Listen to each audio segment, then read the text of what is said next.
most civilized people are out of touch with reality because they confuse the world as it is with the world as they think about it, and talk about it, and describe it.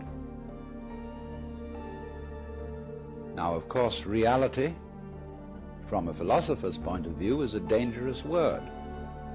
A philosopher will ask me, what do I mean by reality? Am I talking about the physical world of nature?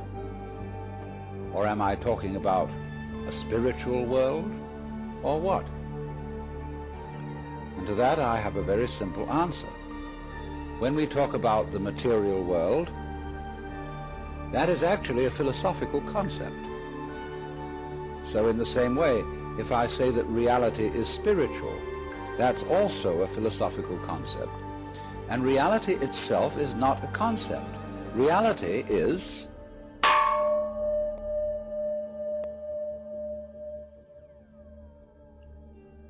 and we won't give it a name.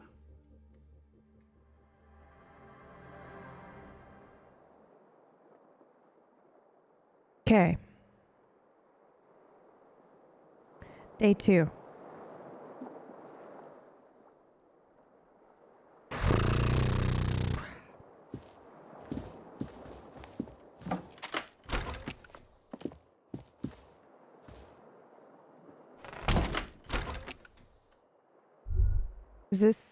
Is this Kim's door? Oh, I wanted to knock. I was hoping to knock, but okay.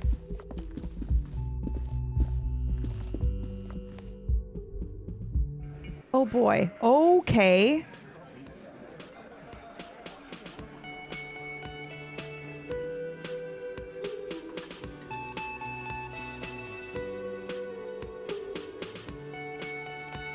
Good morning, detective.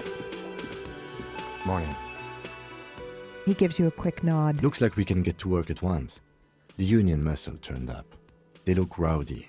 We should talk to them. He points to the mess hall doors. What do you mean rowdy? I mean ungovernable. Martinez isn't exactly enthusiastic about the RCM being here.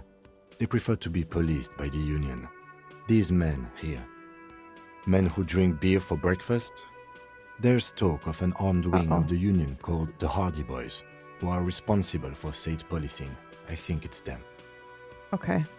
Aren't those the same ones that we heard about yesterday? I completely forgot. Sorry, I had a rough night's sleep. It's them by the looks of it. Loud and nasty, just like the manager said. Why did you have a rough night's sleep? Can I talk? One loose thread less to worry about, and one big problem to replace it. He crosses something out. All right, what are we focusing on? Everything points to the dock workers union. The belt used for hanging him, the circumstances in Martinez, my preliminary information, which may, of course, all be wrong. But we still need to talk to them, and it won't be easy. All right, let's roll. One more thing before we do. We don't have to talk to them immediately. We can walk right past them, continue with our business. Good. A power move. Purposefully concentrate on something else first. Okay. They're in no hurry to leave. They think they own the place. Anyway, I leave that choice to you. Whatever you decide is fine by me. Okay. Sounds good. Just a moment. The old woman turns back to the cafeteria manager. Oh boy. And there's no public phones nearby? The closest phone booth is down the coast. Sorry for the inconvenience, ma'am.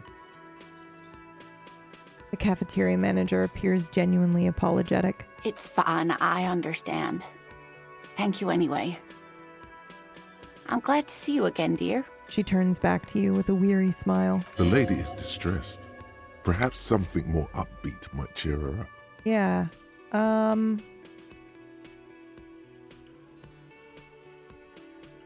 What's kicking? Wow. I didn't mean to eavesdrop. Please don't trouble yourself about me, sweetie. I was just hoping to make a call, but the Whirling's phone line isn't working. The union office probably has a phone, but I can't really get there. or to the phone booth down the coast. And Gary's phone is dead too. Wait, what's wrong with the phone line? The manager was vague about it. She frowns. Okay, well, what call did you need to make? To let the young woman who's house sitting for us know that we may be delayed. Morel, my husband, and our friend Gary were supposed to get back by Monday night, but they're still missing, and I haven't heard from them. No. I was also hoping she'd heard from Morel. She looks down. You hear that? Someone's missing. There could be foul play afoot. What? I'm not going to say this to her. That's right. Now skip the foreplay. Time to dive into the dark alleys. Start shaking down the usual suspects. You know, legwork. Doing some good will alleviate the hangover. At least you're of use to someone. Has he gone missing before? That's just it. This isn't like him at all. He always plans his expeditions so carefully. A cold breeze hisses through dense thickets of reeds. Something sweet in it, somnolent. A damp chill goes down your spine. When you look around, you're still in the whirling in rags. But you have more important things to worry about. She glances out the window toward the bay. What expedition was your husband on? Just some field work, sweetie. Morel is a highly trained scientist. He and his assistant Gary are studying an extremely rare species of insect. But they should have returned by now. They were just going down the coast across the waterlock to set a few traps. He said they'd be back on Monday. She sighs. What could be keeping them? The waterlock, that was broken. Yeah. Could this be it?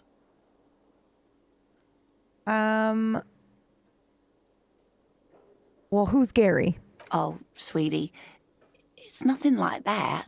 She smiles. Gary's Nothing as like loyal what? as they come. Oh. I trust him with my husband's life any day. Okay, well, the water thing is broken, so maybe they're stuck? Oh my. What happened to the water lock? It's blocked by a big butter billboard and fell right in the water. Oh, sweetie. If it weren't for you, I'd be looking forward to another sleepless night. Thank you from the bottom of my heart. Of course. You're welcome, ma'am. I hate to ask, but if your investigation takes you to the other side of the coast, please do keep an eye out for my husband. You bet. This will surely lead to a cryptozoological mystery with that extremely rare insect. I hope so. And Like if any you good see point him, and click. let him know Lena is waiting for him here at the Whirling. He gets so tangled up in his work that he may not know the water lock's been repaired. And it's cold out there. If I see him, I'll let you know, or I'll let him know you're here. When or if I get there. Oh, you're such a dear. No backseating, Thank you, Kuno? sweetie. So your husband is some kind of scientist. Oh, yes. A zoologist. A cryptozoologist, to be more precise. And what's that? It's a pseudoscience that attempts to legitimize research into mythological beasts and urban legends. The lieutenant sounds unimpressed. I guess he's not a fan. That's Of one Bigfoot. opinion, yes. And people are entitled to their opinions. My apologies, ma'am. I did not mean to undermine your hobby. Well, it's not her hobby. It's apparently what he does. It's not a hobby, dear. Oh, bitch! It's a subfield of zoology, one specializing in animal species that are so exceedingly rare that many assume them to be extinct or even fictitious. Searching for such species called cryptids is difficult and often thankless, and frankly, many scientists are too lazy to do it. Universities these days are rarely interested in supporting real research. She's completely internalized her husband's struggles. They are her own.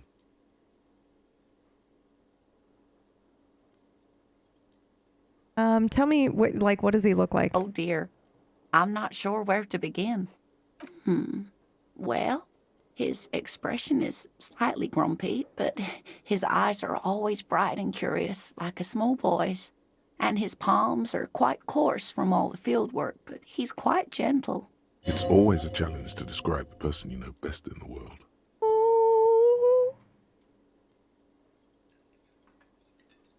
Well, if I were to see him on the street, what would I look for? Oh, well, he's a bit shorter than you, but with a larger frame, and he has longish white hair, usually a bit uncombed. You might say wild, even. The lieutenant pulls out his notebook and begins jotting down the woman's description. One other thing, he'll likely have all kinds of field gear on him, even if he's not out in the reeds, just in case. And how long have you been married? We'll be celebrating our 16th anniversary this autumn. Her smile Not the is most soft. numerically satisfying anniversary, but I like the less obvious milestones even more somehow. And how did you meet? By a dating agency, I'm ashamed to say. Why? I was looking to get back into the scene after recovering from my accident. And he'd just divorced.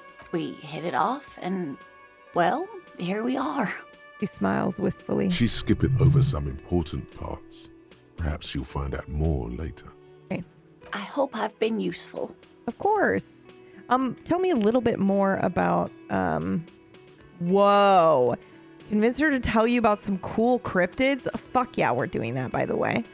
Tell me more about this rare insect that your husband is looking for. Oh, sweetie, it's fascinating. She catches I herself. shouldn't bore you with entomological minutiae. The lieutenant gives you a sideways glance.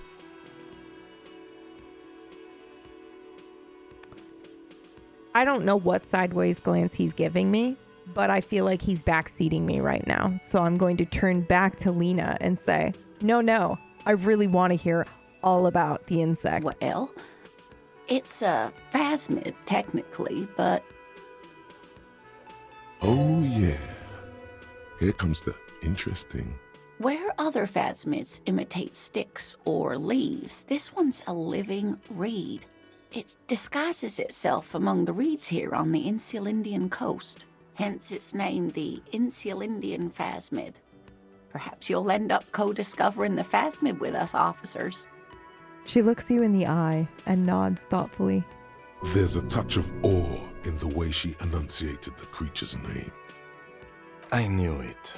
We're gonna be chasing made-up insects with cryptozoologists. The lieutenant sighs. It's not made up, officer.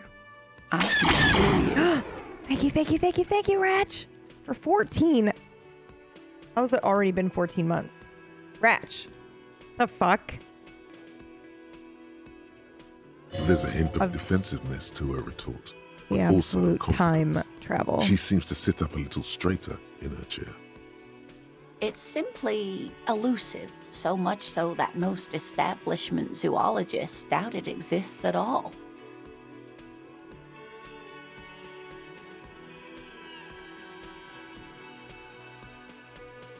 Time is a flat circle. Holy shit. Yes, Georgi, yes.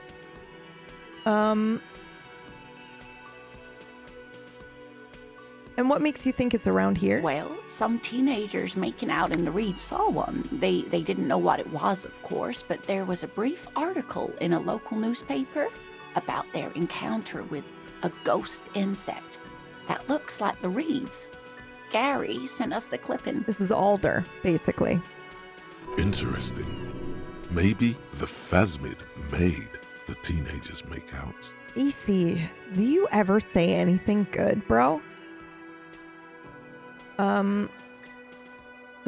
Newspaper clipping is all the evidence we have? Of course, most phasmid sightings turn out to be false alarms, but their description matched the Insulindian phasmid perfectly, and they didn't even know what they were looking at. Okay. Is it dangerous? Not at all. Why else would it hide itself so carefully? Okay. What about its value? Oh, I doubt it. No one gets into cryptozoology for the money, sweetie. Yep. Or the fame, or the recognition, or literally anything. Okay. Does it have super cool powers? Yes, It can blend in almost perfectly among the reeds. Camouflage. It's how it stayed hidden all these years, centuries even. Okay, that sounds like a real animal that exists.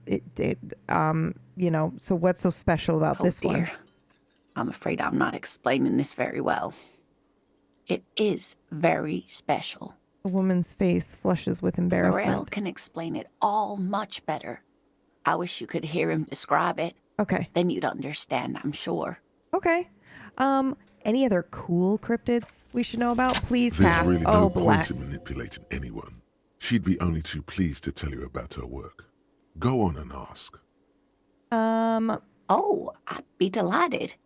Truth be told, I could really use the company too. I know that. One cryptid, not a couple. One. This won't turn into some kind of cryptid extravaganza. Extravaganza. I like the sound of that. And I don't. Just one. Or he'll be disappointed in you. Who cares? I'm doing something. I'm not taking, you know what? This is so fucking awful. But if this were Brad and I, right? And I'm like an alcoholic and I'm trying to get my fucking shit together and he wants to throw a fit about cryptids, I would literally look at him and be like, this or heroin? Like, I mean, we could just sit and listen to cryptids for a little while. Or I could be on drugs. What do you think? You're giving me a hard time about being interested in something that isn't my addiction? Fuck off. Okay.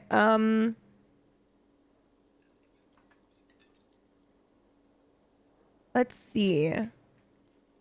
Are there any invisible cryptids? Is that a cryptid on this pen that you gave me? Take out the pen that she gave you. What's the most dangerous, or tiniest, or biggest? I think I want to do this one. Yes. It's the kind green ape. Half war story, half undiscovered species in the genus Homo. What? Yes, it was reported by soldiers in South Safra during the war. The kind green ape would visit bunkers during the night, healing wounded soldiers with its saliva. Yes, it has amazing healing qualities. Some soldiers reported growing back limbs, regaining their sight. Drugs. They were on drugs. Indeed, there is. It's our closest relative among the cryptids. Same taxonomic family, different genus. Which is to say, the kind green ape is a species with which we share a common ancestor, and that evolved parallel to our own. Just like your partners. What? What? Wait, I'm so confused. Is this what actually just happened? Did she just imply that he is not of the same species? Uh-oh. The fuck? The lieutenant looks at you, pleasantly surprised. You shouldn't be pleasantly surprised, Kim. This is common sense, bro. Oh, no, I didn't mean to imply that Saelites are inferior to us in many ways. You are superior. For example, your earwax doesn't have a foul odor like ours does. What? A tremendous evolutionary advantage, I'm sure. But perhaps we've had enough speculative biology for today? To ask about more. Even though he said one. Okay. Of course, dear. That's all for now, ma'am. Okay, I have to pay in advance, so I gotta pay my Can bullshit. I help you?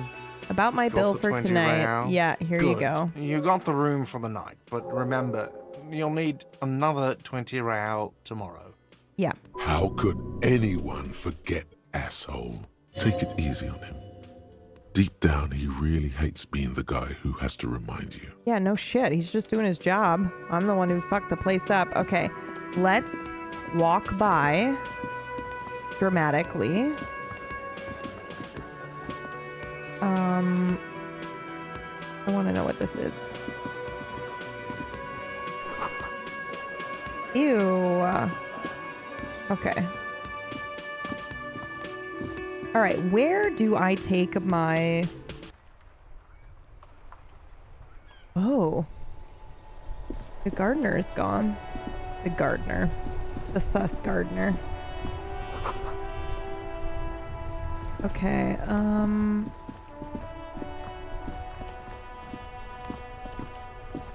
Oh! Oh my god, people are just in different places. I mean, it is a different day, so that makes sense.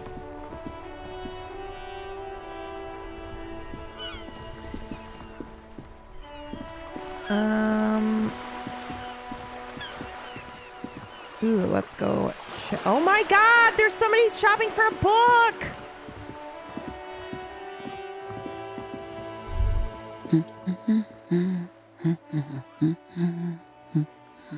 You see a sturdy woman humming to herself. She seems to be browsing books. A good one? Yes? I point Hello? at the book. She nods, her attention fully focused on reading. Who are you? Me? No one. I'm just a working class woman. She doesn't really want to be disturbed that much. Okay, well, have a good day. This was a tremendously useful interlude. Well, it could have been. Why does it take willpower to even read the author's name? Such a... Oh my god, I don't even have to walk up to it. I can just click on it.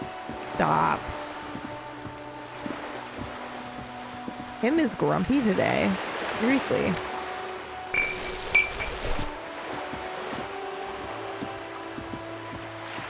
Okay.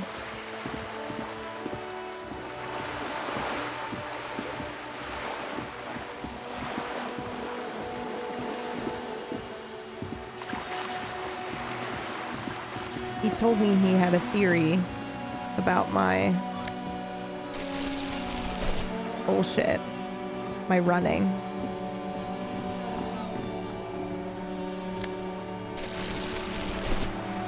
Okay. I did want to talk to... Yeah, here she is. Okay. Shadows on the water. Green plants under the calm surface. You're back. Good. What can I help you with? I've got some more questions lessons about in basic reality. reality? My favorite part of the day. Go ahead. Ask me anything. Ooh, these are so good. We failed both of these last time. I'm gonna go for this one. A strange coldness. Are you comes for over real? you as you look at the world. The waves sway the sloop slowly. That's all. The doubt is fully formed in your head.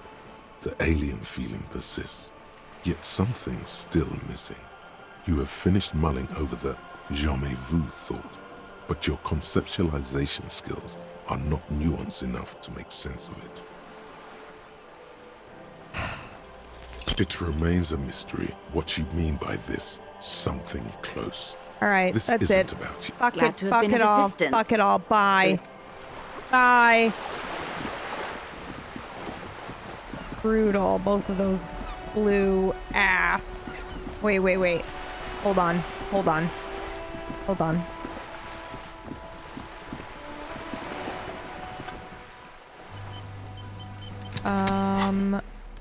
I'm pretty sure I have something that will give me... I don't think this will count. I mean, why not? We're gonna wear these cool glasses. But I don't think it's conceptualization, so I don't think it will You're allow back. me to try it again. Good.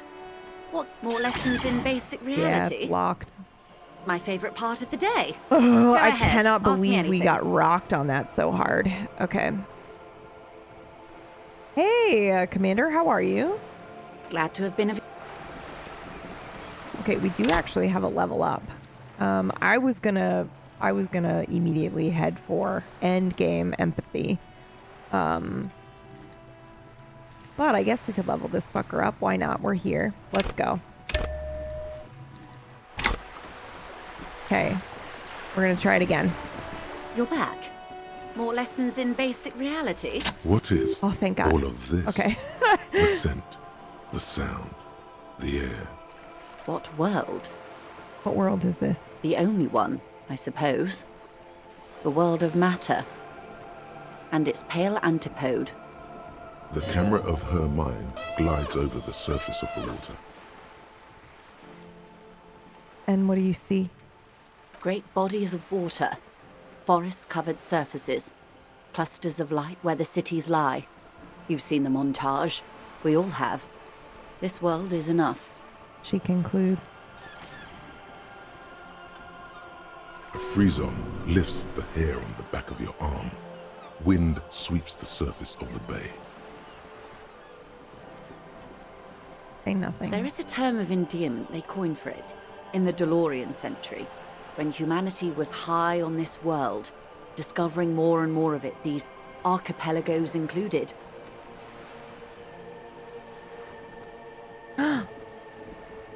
This game made me learn English. Hey, Brad, how are you? Welcome in, everybody. I'm learning the correct way to say so many words through this game. Yes, archipelago.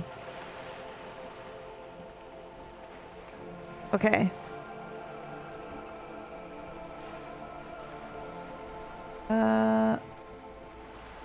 Elysium. Ah. The world does not deserve a term of endearment. Holy shit. Hey, Perfecto, welcome back. The world needs a term. Okay, I'm gonna go for the first one. It does. There are those who would call it hell. And what is hell? A term of hatred that originates, like many such things, with the Mesk petro-fascists.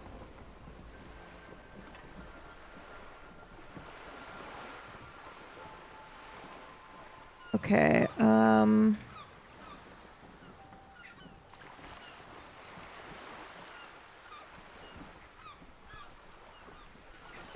don't feel like I've got the whole picture yet. I would like to hear more from her on this, I think. Oh, you want a picture of the world? There is no complete set yet, dear. They're having some trouble reaching orbit. She raises her finger to her lips. Great things are difficult to achieve. For now, we're viewing the world from the inside, sideways. Inside sideways. Well, what shape is this world then? It's the shape of a fucking donut, dude. We used to think it was a sphere, but that is beginning to Bro. look less and less likely by the day. You wouldn't know it from the tabloids, but the ORG nations have been launching weather balloons into the lower ionosphere since the 30s. ORG, Occident Revachol Grad. There's a steadily increasing trickle of images. Between the big three scientific contributors, they're piecing together a dark grey corona. Yes, She pauses. pale covers 72% of the surface. There are grey flares and prominences, even arcs above entire isolas. The images are blurry, but if there was a sphere in there, it certainly looks like it fractured a long time ago. A cold fear seeps into you. The pale? They say there is a rarefied envelope of matter surrounding the darkened disk of our planet. That is, if we are still living on a planet. Or, to speak more plainly, imagine vast swathes of land disrupted by nothingness. What the fuck? I am sorry, dear. She looks It around. must sound quite terrifying through the acute encephalopathy. Even scientific positivism isn't entirely convinced about what we're dealing with here. But this is one of the greatest questions of our time. Maybe when they get the complete set together, it will jolt us out of our rut, bring us together, however naive it may sound.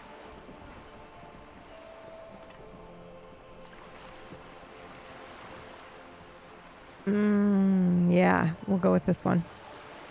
You have misimagined it. I don't have the power to convey to you the effect and geometry of the images that depict our world from below low orbit. It's like the crowning of the world. It's insane. Very disco. You'd love it.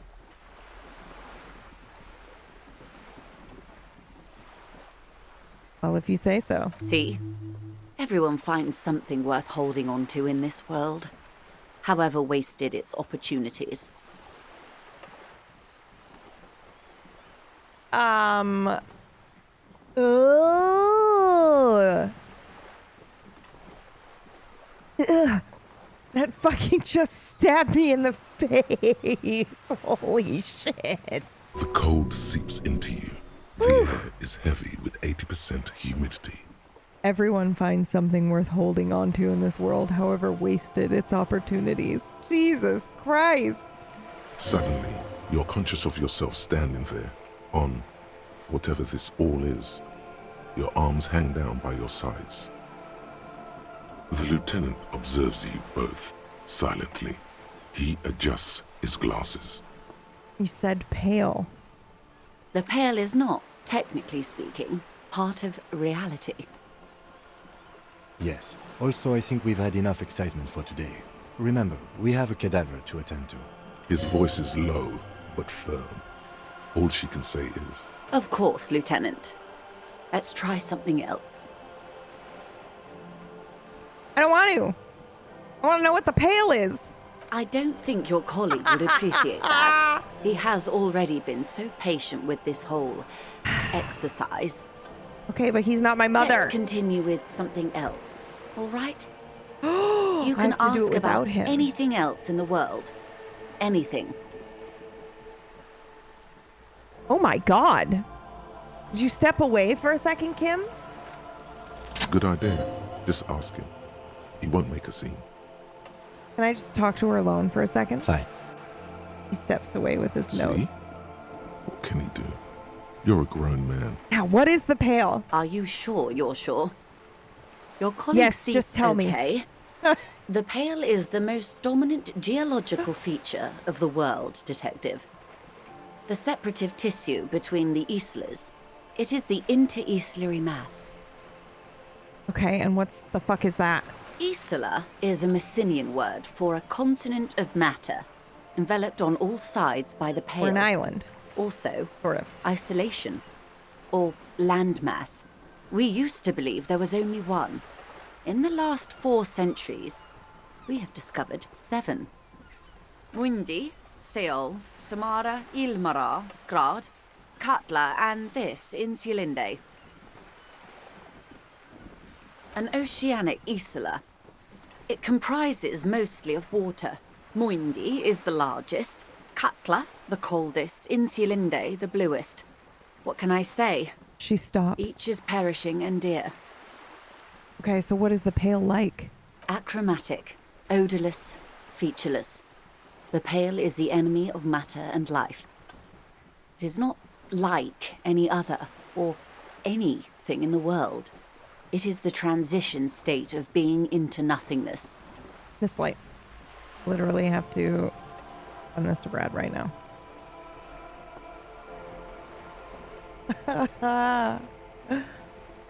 Okay,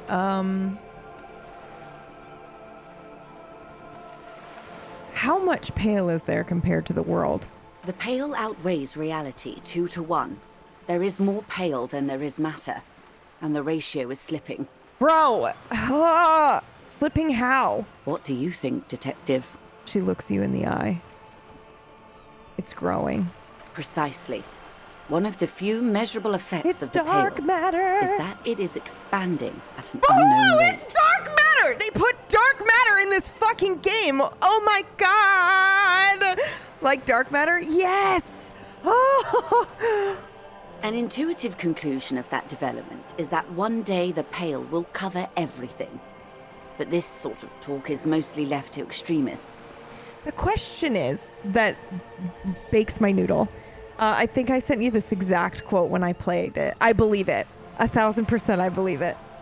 The thing that gets me is like, if it's expanding and, continuing on, I think like my default is, oh, dark matter's just always been around, right?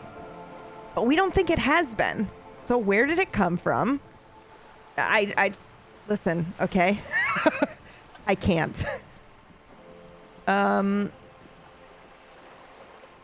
One day the pale will cover everything. Well, okay, that's not extreme at all if it's expanding. Most people, and indeed most private and government sector organizations, entire civilizations and religions even, Find handy ways to ignore or downplay that knowledge. I suggest you do the same. Never. It haunts me. In fact, I am going to go to write and GM an entire fucking 38 episode on it. Off we go. Oh. You see the hanged man's mouth open. What? Off we go into the wild vale yonder. One and all. She They say closes her pale is eye. death, but for the universe. Oh my god. Why should we just leave, and the world get left behind?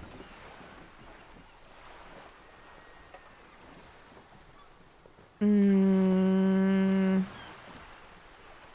mean, I feel like we have a pretty good idea of what it is, but No, detective. We're safe. It begins there, 6,000 kilometers to the north, and even more to the south, east, and west.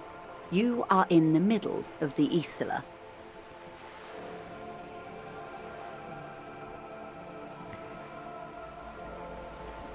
we think Expector, right? That's one of the theories.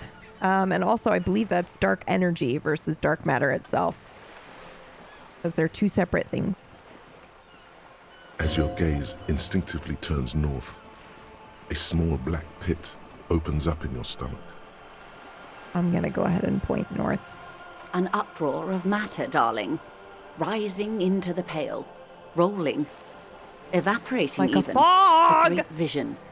The area of transition between the world and the pale is called porch collapse. Imagine a grey coronal mist, cold vapor marked by spores of an opportunistic microorganism. A mold that's adapted to grow at the edge of the unrest. It's the most disco thing you will ever see. You hear your pulse rise. The air feels caustic and cold suddenly.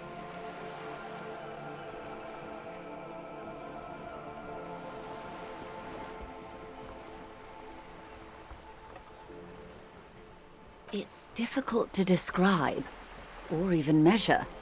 Something whose fundamental property is the suspension of properties. Physical, epistemological, linguistic.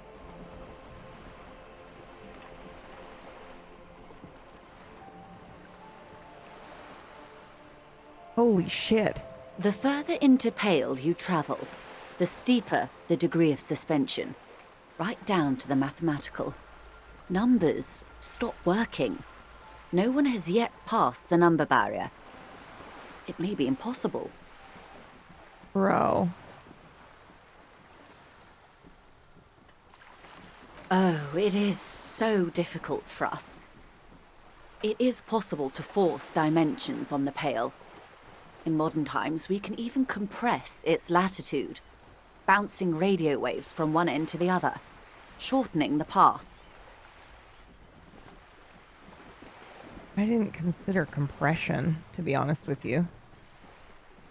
But it is still hard for humans to navigate the Pale without getting lost, or having our minds damaged. Oh my god. Okay, so never mind. I mean, I did absolutely drink myself to death, but that's where we were at the beginning of the game, right? The Pale. And now we're brain damaged. Don't actually answer me. I don't want to know. Don't fucking say a word. Should I immediately put this in fucking emote only mode? Just in case. Because I find sometimes I'm like, don't tell me. And then 30 seconds with plenty of time to not do a thing. Sometimes people still do the thing. So I'm just going to do that real quick. So it's we don't know matter. Yeah, we don't really know too much about it. Dark matter or dark energy. And even everything that we do know is mostly conjecture at this point. I mean, there are some things that we do know, like it exists. Extensively. How does it damage the mind? Some say the damage stems from extreme sensory deprivation. Others argue that Pale somehow consists of past information that's degrading, that it's rarefied past, not rarefied matter.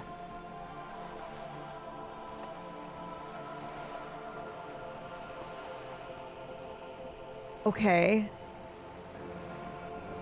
That's interesting concept as well. So what they're saying here, oh, now I have to take it out of emote only so you guys can actually answer me. Now I do actually want answers.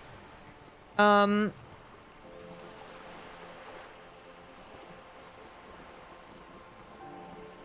that this is basically like, the answer is I don't know. Well, this is basically suggesting that the same thing that we observe on the quantum level, where things are passing information or data, is that data degrades over time, right? And that's intriguing. They call it the blend over of the self.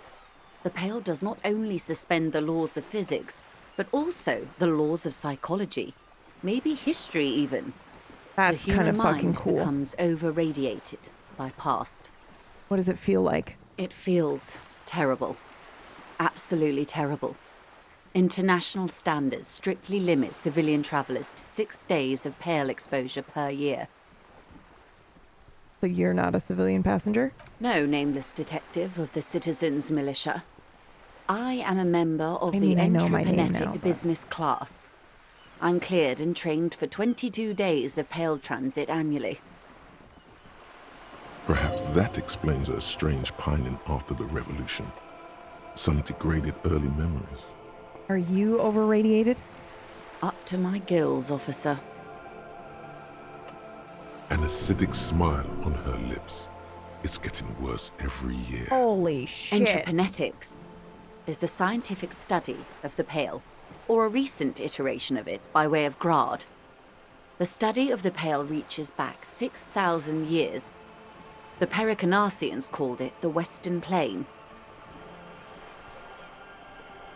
There are signs they of cross it? pre-modern crossings. Successful navigation of the Pale relies not just on technical know-how, but intensive psychological preparation. Some of these tactics have been known for thousands of years.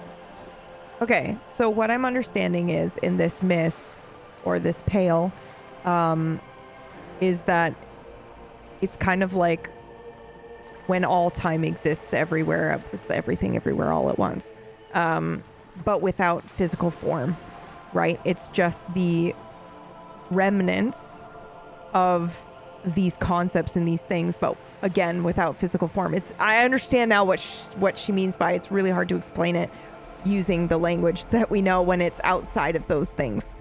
That's pretty fucking cool. Maybe it's like an event horizon, so time gets diluted somehow. Well, I think it's more just like there's an idea of that's what black holes are like when you get to the center of a black hole, right? That gravity is so extreme. But this obviously is without gravity. Otherwise, we would be sucked into it. But I think that's fucking interesting as hell. This is a really cool world. Nothing. We remain powerless before the Pale. The only real advance in Pale transit is the speed with which an aerostatic craft can pierce it. Less exposure leads to less effects later. So that's the same with space for us. Note that she focuses on the past and not present and future. Yeah, it's super interesting. But curious, like, how would you be able to identify data from the future when you're in the present? You know? And also, if you're in the present analyzing the data inside the, you know, it'd be really difficult because that data would then instantly become the past data. You know what I mean? Like all those measurements, like we're just not equipped to deal with that kind of. Yeah, our math breaks down at the center of black holes. I mean, our math breaks down in lots of other areas as well, but yes. So it's the same kind of idea, right? Is that we shrug for now. Yeah. I mean, obviously, I'm talking about the concept of the world as presented in the game without any reference to anything in the future of the game. So I hope you're doing the same thing. I hear Randy Newman saying dark matter. But what's interesting about this, too, is that here, the Pale transit is basically how we look at space as well, right?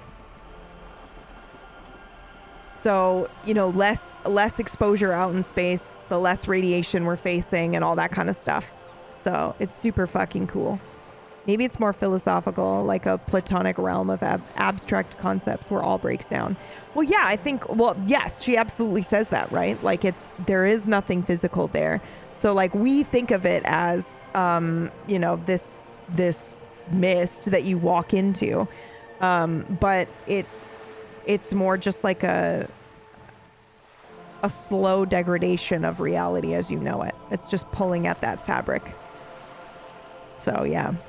Cog's already turning in her mind for her own tabletop game set in this world. It would be amazing, except it's already been done.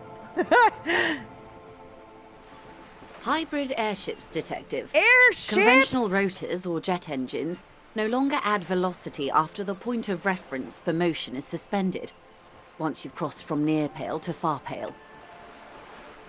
In essence, we throw them in and they come out the other end, if we throw them precisely. And what if it's not precise? Then they don't. All right. Yes, sweet reality. She stomps her foot. Before we do, tell me, Detective, is this the first time you're hearing this? Do you really not remember anything? I'm getting a sense of who I am, but no, I didn't know this. Beyond curious. Tell me, what do you think of the Pale? It's terrifying, yes. You were right. It's disco, yes. Hold on. I have to read these. It will end all life. Probably also all three of those things are true. That we continue to persist at all is a testament to our faith in one another. Its advance can only be stopped with immediate, total, ruthless communism. That's hysterical. A powerful anti-communist force. I'm worried I have to say it doesn't sound very liberal of me. I don't know how you've all survived with it. It's a huge accomplishment. Who am I to think anything of it is a really fucking badass answer. But I'm going to go with you're right. It's disco. Mm-hmm. Her eyes tense. Crow's feet radiate from them. She observes you, your bloodshot eyes and swollen face. Your ailing constitution, sweaty forehead, the beads there, and your heavy breathing. Okay, bitch, I'm in withdrawal, but... You really didn't know. This does not spell good for the investigation, Detective. If you don't know even this, then... She stops mid-sentence.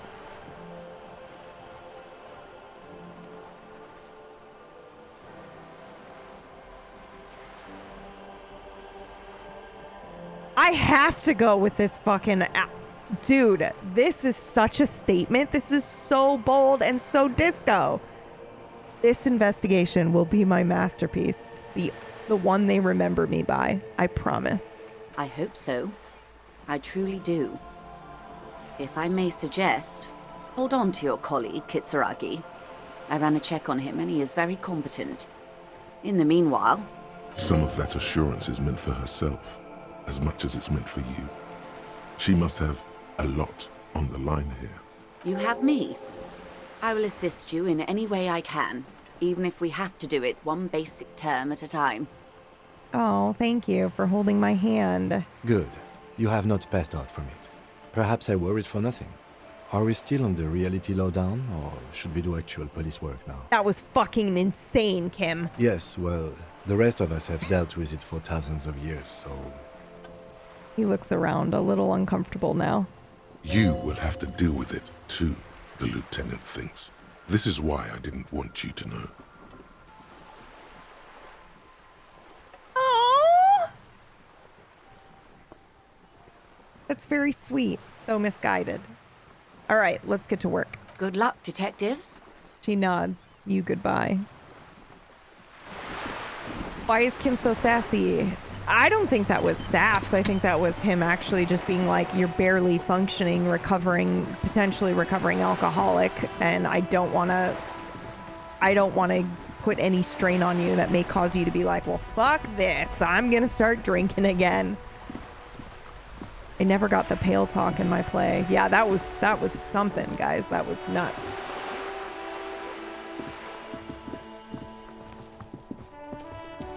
Someone has my fucking gun. Trying to sneak up on me again. Okay. Also, I couldn't get in here. Oh, we were gonna go back now that I've unlocked the thing, right?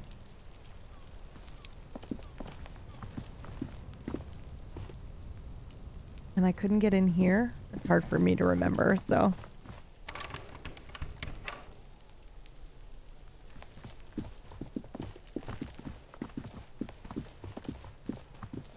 I feel for Kim. If somebody asked me today in 2023, so what's reality like? I'd really not want to tell them some of the details.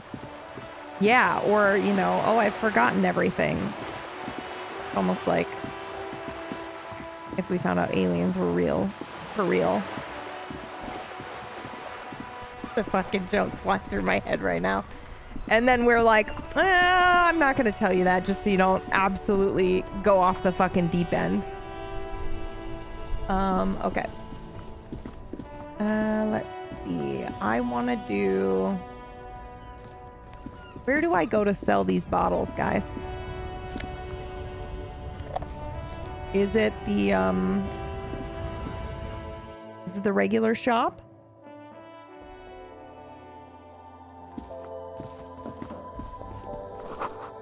Melancholy pop song plays on the radio. A small cabinet on the wall is filled with various medicine bottles, nasal sprays, and Cool. blister packs.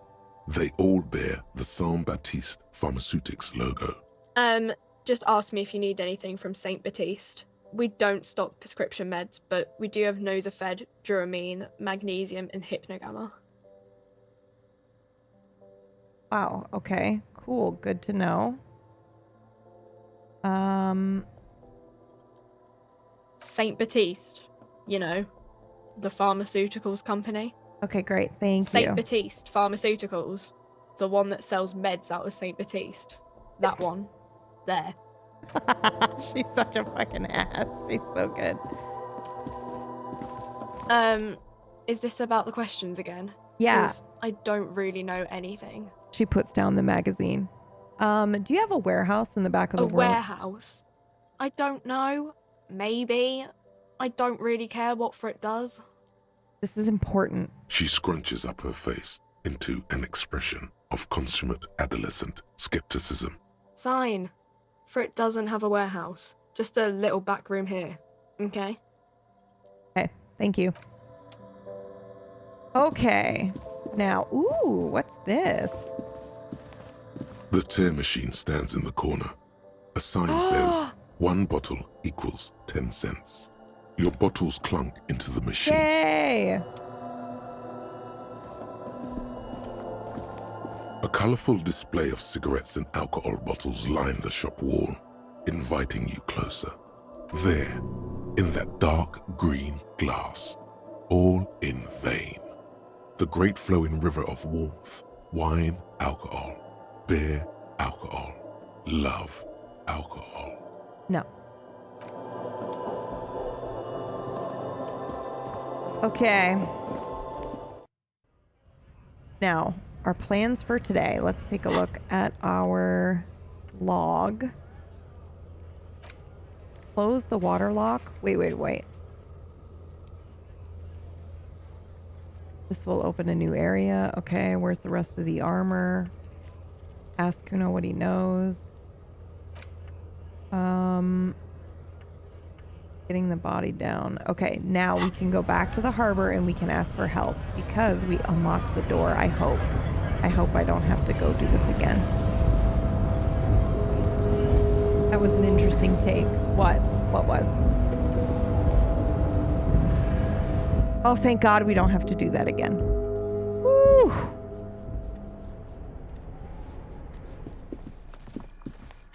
Hello?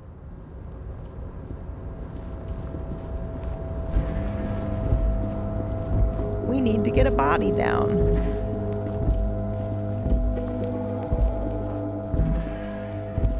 Wait, I don't think I can go this way.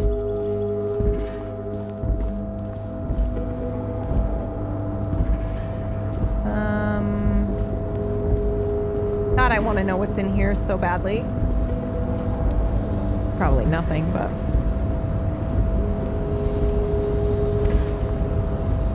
bet Measurehead's still there, but I would have to talk to him, which I'm terrified to do. But also, I'm sure everyone told him how beautiful my disco hips were.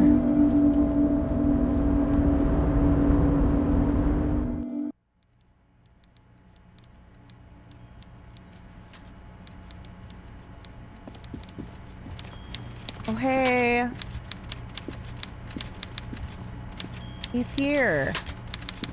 Before you is a walrus of a man seated behind a large Whoa, his desk. fucking portrait. He looks up from his work, not the least bit surprised to see you.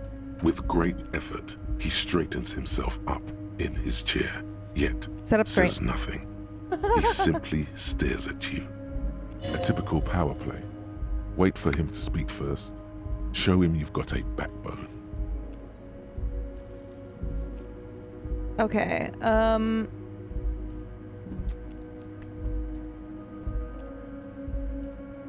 What?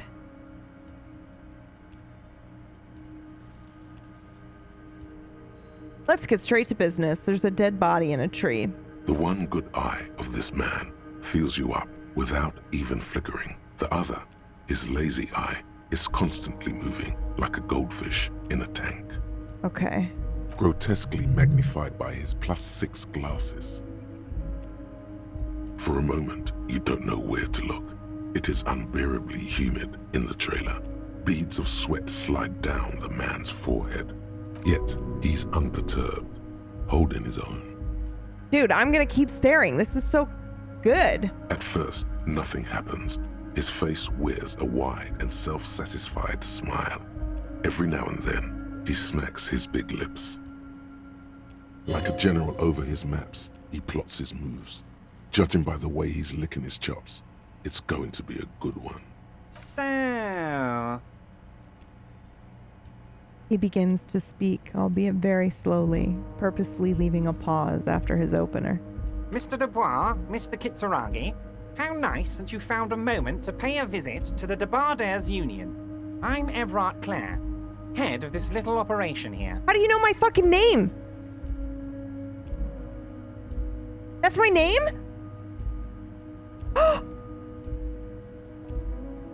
Please, have a seat. He gestures to a tiny folding chair opposite to his giant desk. The folding chair Just looks don't like a say torture anything, device. Kuno. Extremely uncomfortable. But also, I know it is. We know our name's Harry. How do you know your fucking name? Somebody spoiled it. I had a feeling that it was this, and somebody was like, well, okay, so I had a feeling it was Harry, only because the dead body spoke to us and said it's probably Harry. It's probably something stupid like Harry is what it said, and I went, that's for sure our name then.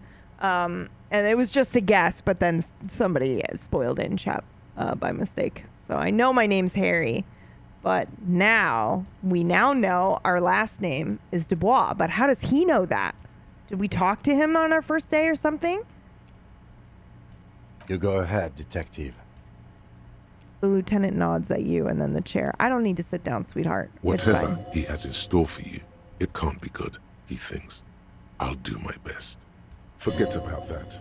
What's with this Dubois stuff? You're getting some seriously bad vibes from that name. Yeah, it's my name. I'd rather stand. Please, Mr. Dubois, let us converse in a civilized manner, as equals. Take a seat. I insist. He's trying to throw you off your game with this Dubois nonsense. Don't give him the pleasure. I mean, it's fine, but also it doesn't matter. You're just taking a seat. Excellent, Mr. Dubois. I can see that you're a reasonable man, and reasonable men can be of great use to one another. He gives you a sly wink. I'm gonna remain serious. Oh, the chair is super uncomfortable. Fuck So this. tell me, how can the head of the Debardairs Union help a representative of the Revachol Citizens Militia today? The chair you're sitting on has got to be the most uncomfortable chair in the Are you world. kidding me right now? It's violating It's your a backside. chair, bitch. By the way, I heard you got a rather rude reception from a certain Lawrence Gart. Some people have no manners, it pains me to say. This should take care of that nonsense. He points to a giant novelty check on his desk. It's absolutely, comically huge. It should be sufficient to cover your expenses for a few days and patch over your differences with a cafeteria manager. Go ahead, take it. He points at it again. Hey, that's 25 real. That's good money. Think of all the stuff you could. Keep it, I'm good. Okay. I respect a man with principles. No handouts, We're getting paid, then. yay. Yeah, no. He crosses his arms on his ample midsection and sinks further into his chair. Now, I'd like to set your mind at ease about one other matter. Your lost gun. Let me assure you, Union people are on it as we speak. I've got my best hounds looking for that lost gun. His slug-like lips move, but all you hear is an echo. Lost gun, lost gun, lost gun. The world is swallowed by a black hole of fear. Only 2 words escape its gravitational pull. Lost and gun.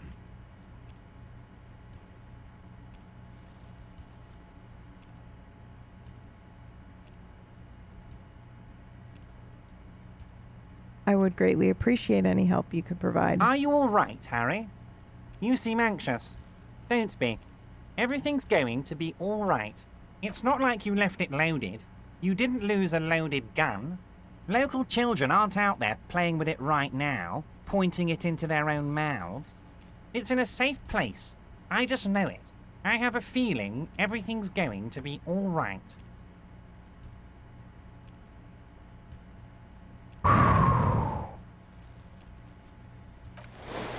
God, you're sweating.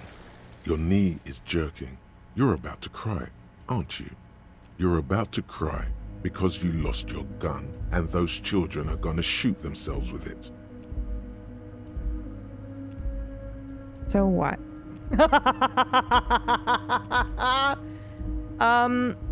Okay, here's the thing.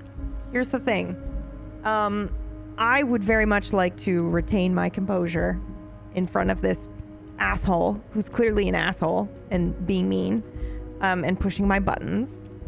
But I failed the check, so I don't think I'm going to be able to do that either way.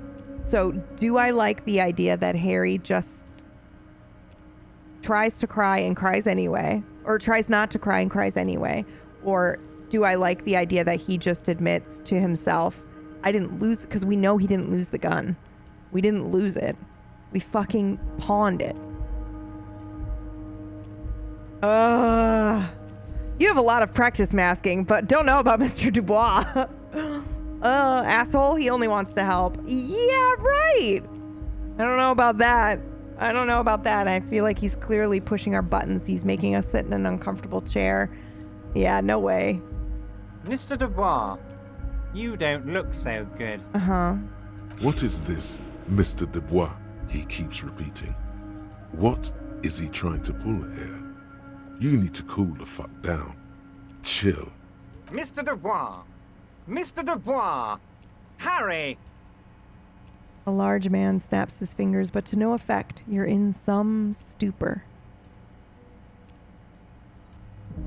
There are no Harrys. Let your mind go to your safe place or keep sliding down the chair like a jello shot is exactly While what I'm going Everard to do. is distracted by your odd behavior, the lieutenant's eyes are mapping everything around you. Yep. The folder, desk, papers. It's on the cool. wall. It's cool. It's cool. I know my role. I'm the fucking drunk that everybody's gonna think is a piece of shit. And meanwhile, Kim can just do all the fucking shit while Mr. I'm Dubois, being the Are distraction. you okay? Can I get you a glass of water or something? Are you having some kind of medical emergency? Maybe you could use your hands somehow, in a kind of throw-in motion, like you're throwing that Mr. Dubois act right back at him. He's Mr. Dubois. Oh yeah, man. I'm fucking great. I keep sliding down the chair. Don't be dramatic. I can see your condition isn't terminal. I him. What an Stop. odd demonstration of... you got me, Harry. I don't even know what. As entertaining as it was, I'm afraid we're wasting our time. And I'm an extremely busy man, as I'm sure you are too. Okay, enough. We are here to ask you some questions pertaining to a murder investigation.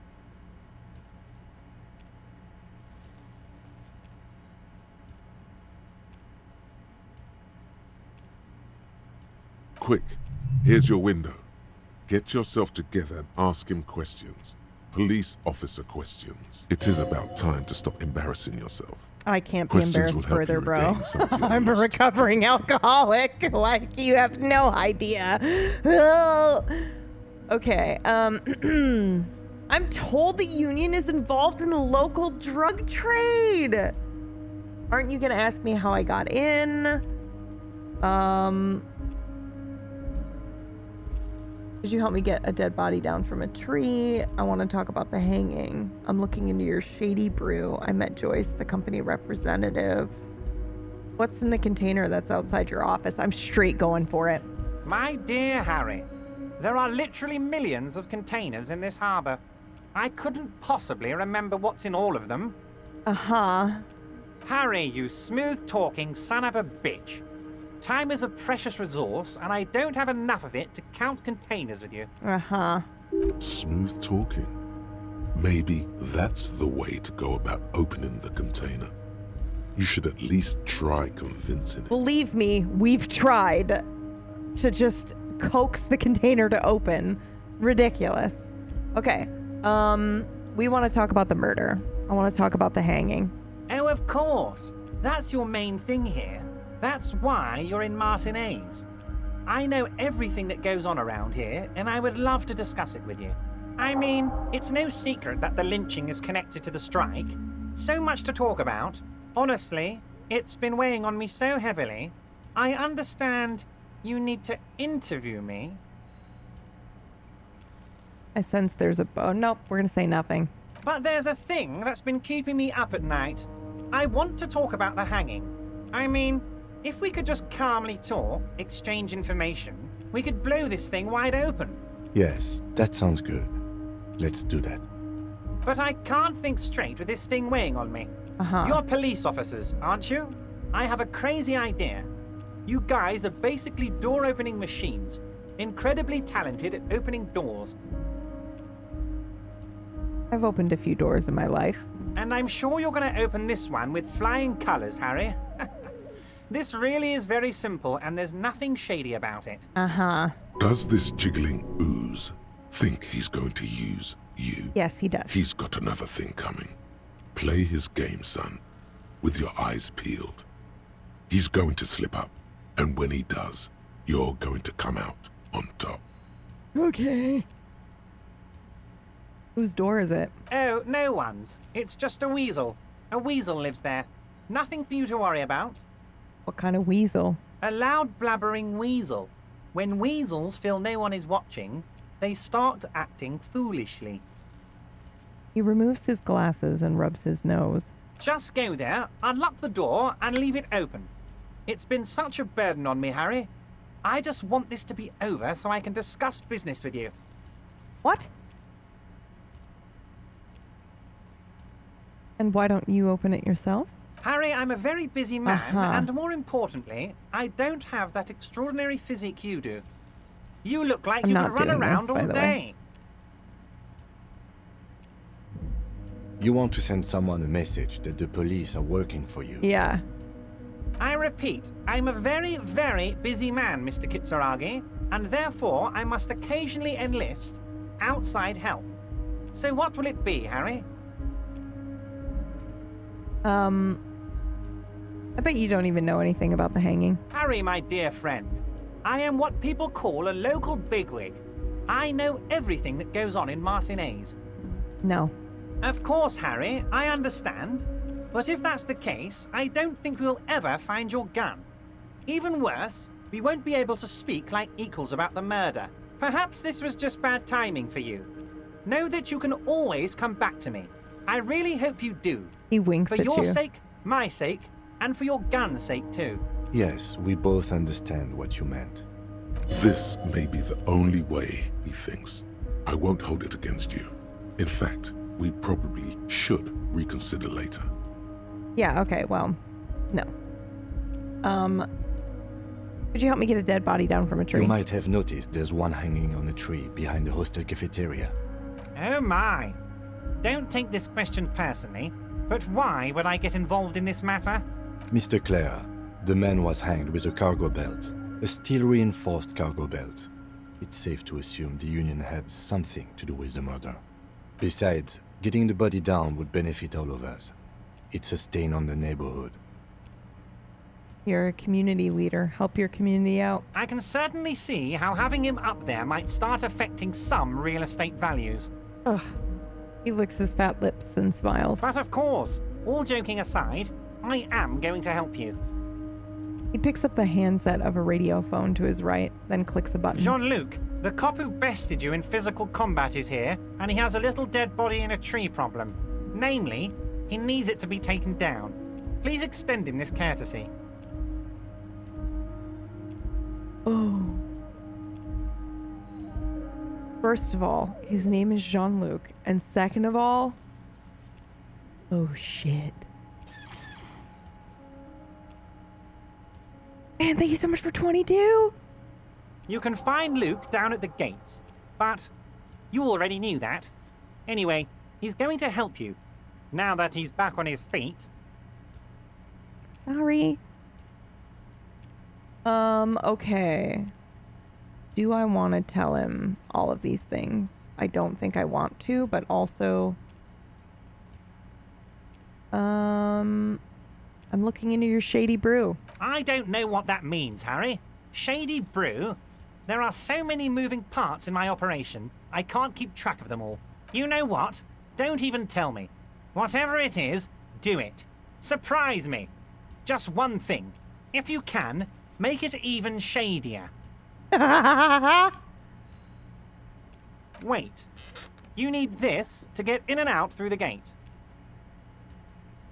Great, wouldn't want to get stuck in here. Here. You're one of us now. A real red and white Union man. Take care, Harry. Whew! What up?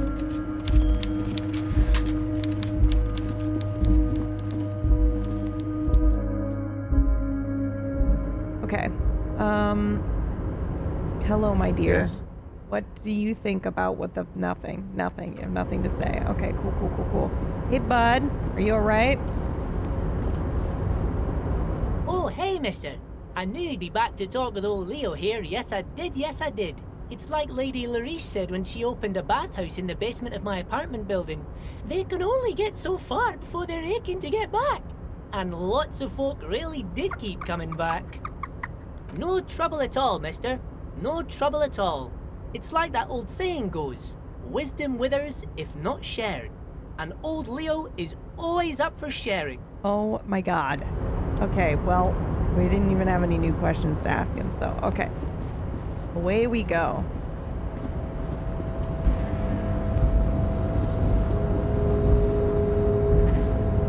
Okay, so I guess we know our name also. Crazy.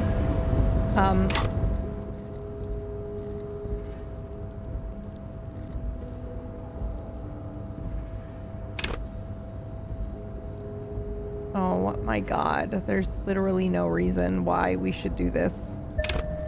But we're doing it. It's not going to make our chances any better. The cargo container. Its draw has not lessened since you were last here. Okay, if well... anything, it seems to have grown slightly. Hold on. Sounds like a Tom Webster character. Hold on, we're going to quick save, okay? You're back before the cargo container. Shh, you never its know. draw has not lessened since you as it's always been.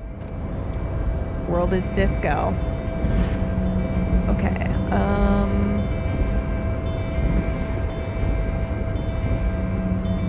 wait.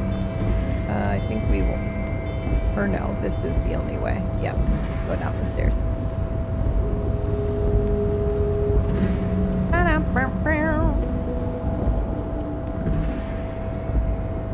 Wild Pines is also a Twin Peaks reference.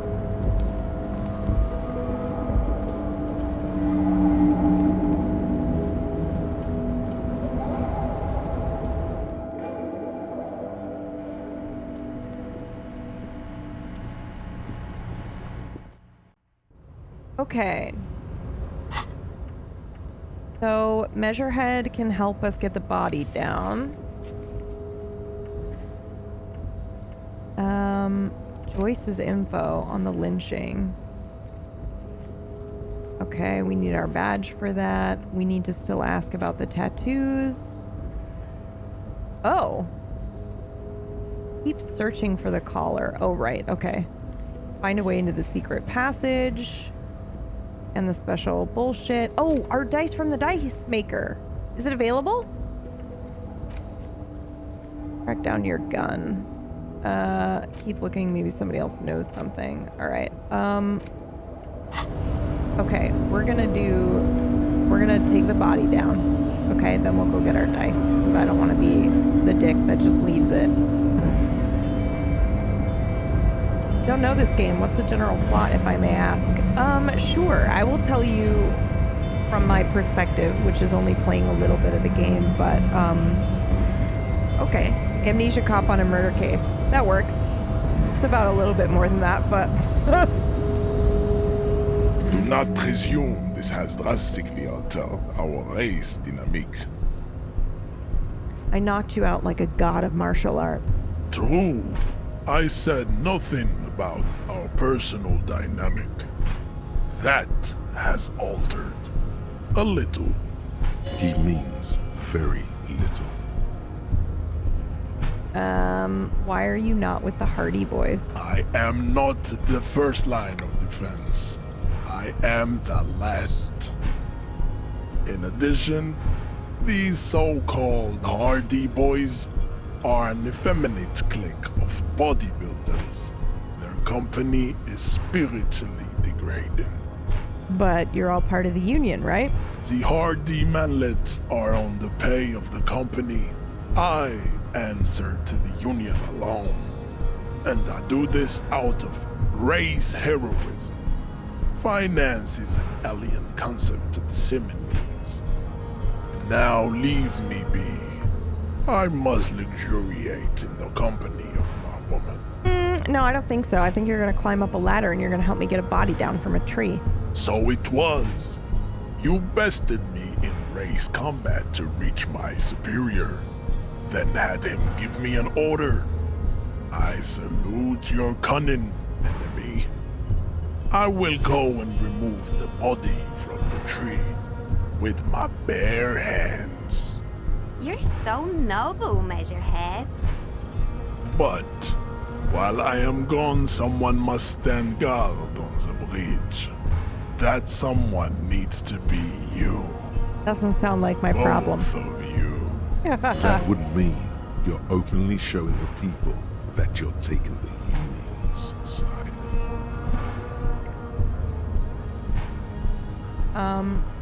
No way. Fine. Goodbye. Return to your degeneracy. But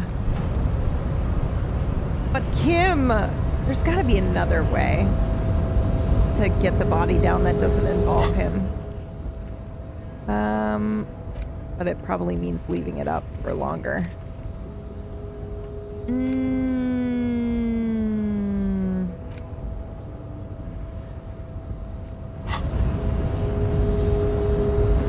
You are under the influence of alcohol. I'm not. I haven't had a drink since I woke up.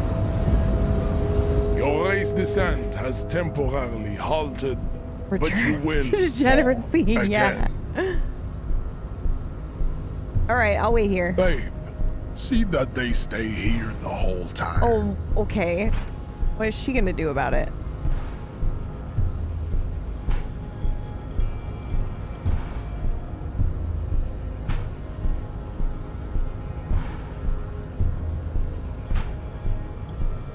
The woman's gaze follows Measurehead as he leaves. So, you guys are like cops or something? We're just trying to keep things from going to shit. Why are you with Measurehead? Look at him. His craniometric perfection. Are you cops or what? Yes, apparently so. Cool. I like men with guns and power. I'm Katya, by the way. The woman twirls her hair. You hear that? That sound. He's breaking something. Sorry, one second. Where even am I? Hey, 2 shakes.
Okay, I'm so sorry. I am here.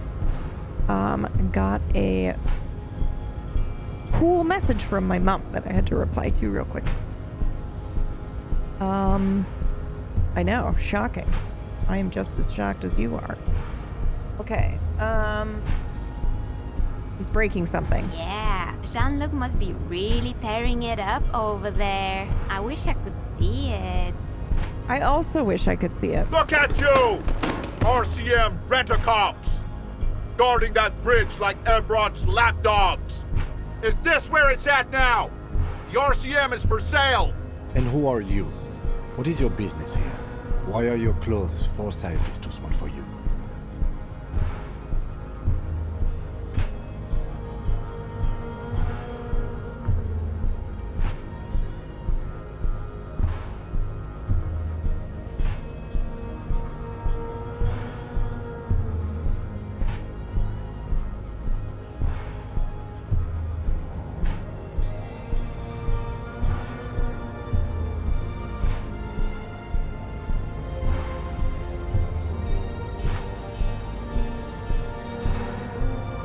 What just fucking happened? Kim! A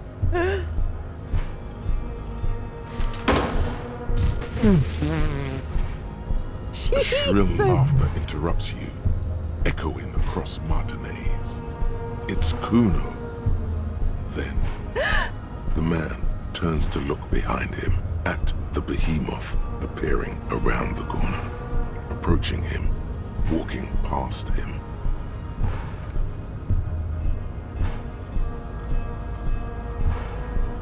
Ew, oh my god, he's gonna smell like dead body, dude.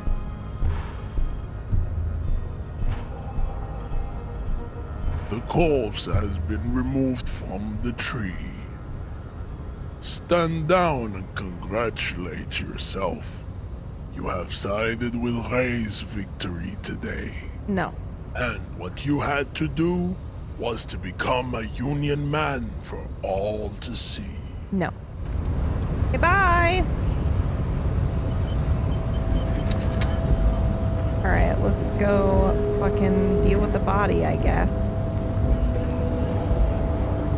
I'm shocked we couldn't, what is happening? Timber! Yeah, listen here, you fuckwad.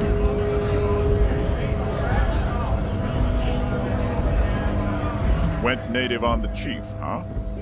Those ballerina antics were reckless. Should have just punched him in the throat again. I'm sorry, I didn't see you doing ballerina antics. My hips were amazing. That was a disco jam.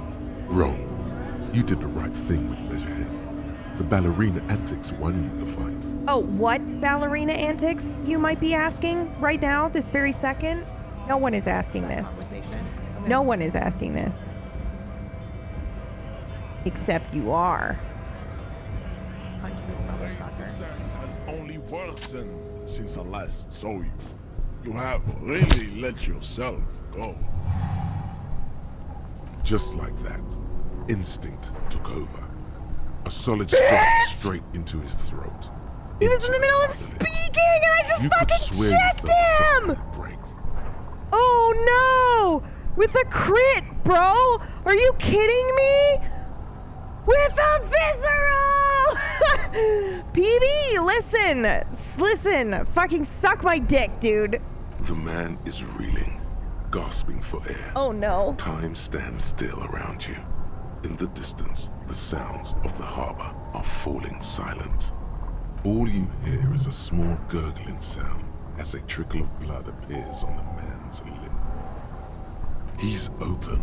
Rip into him. Right hook. Escalate it. Get intimate with him. Bring the hurt closer.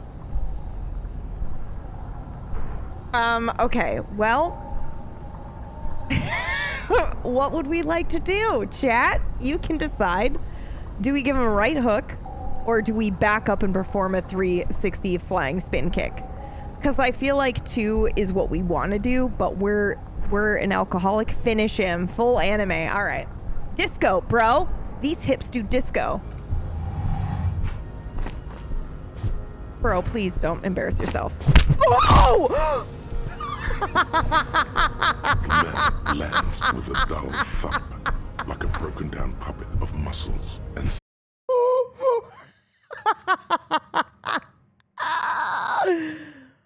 holy shit.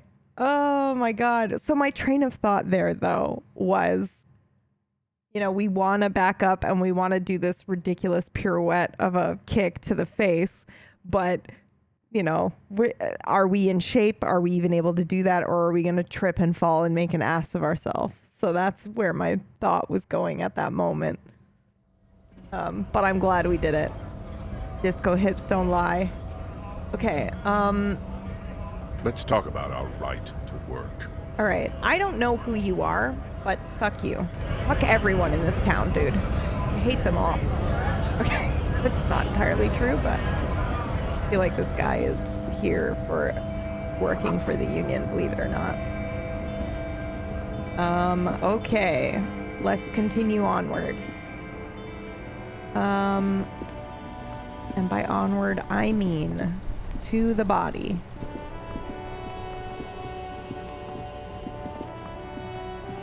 Oh, excuse me. Excuse me.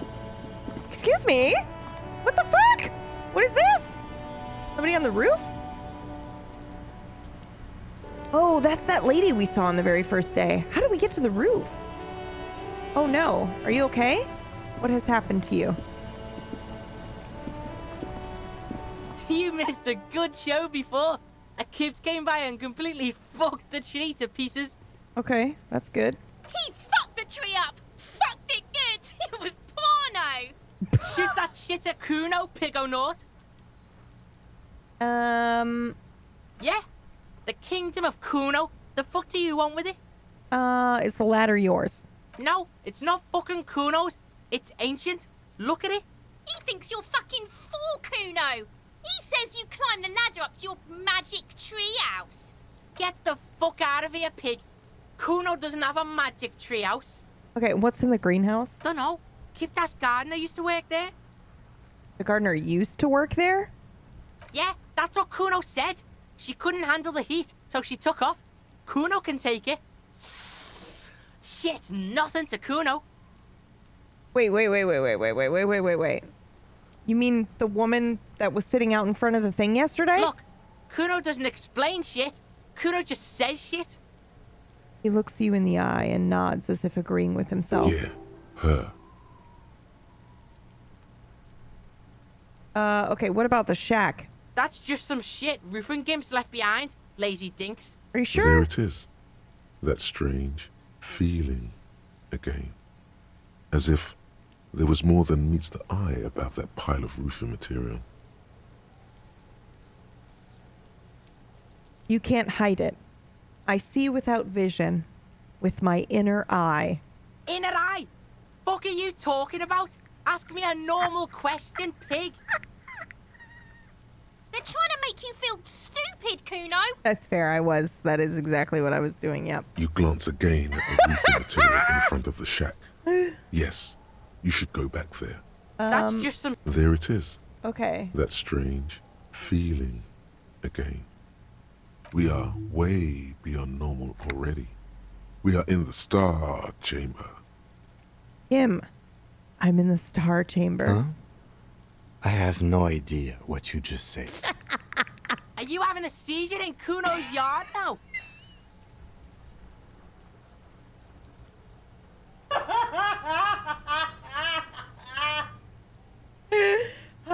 Okay, I'm embracing it, man. I know it's day 2, but fuck it. Let's go. That's it. I'm a disco detective now. We are way beyond normal. Are you having a seizure in Kuno's yard now? Oh, I'm in a loop. I'm stuck in a loop.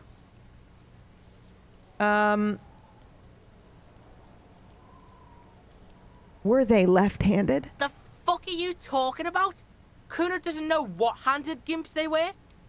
Trying to get you to talk gimp, Kuno. Don't talk. I saw past the veil. Fucking well. The fuck are you talking about?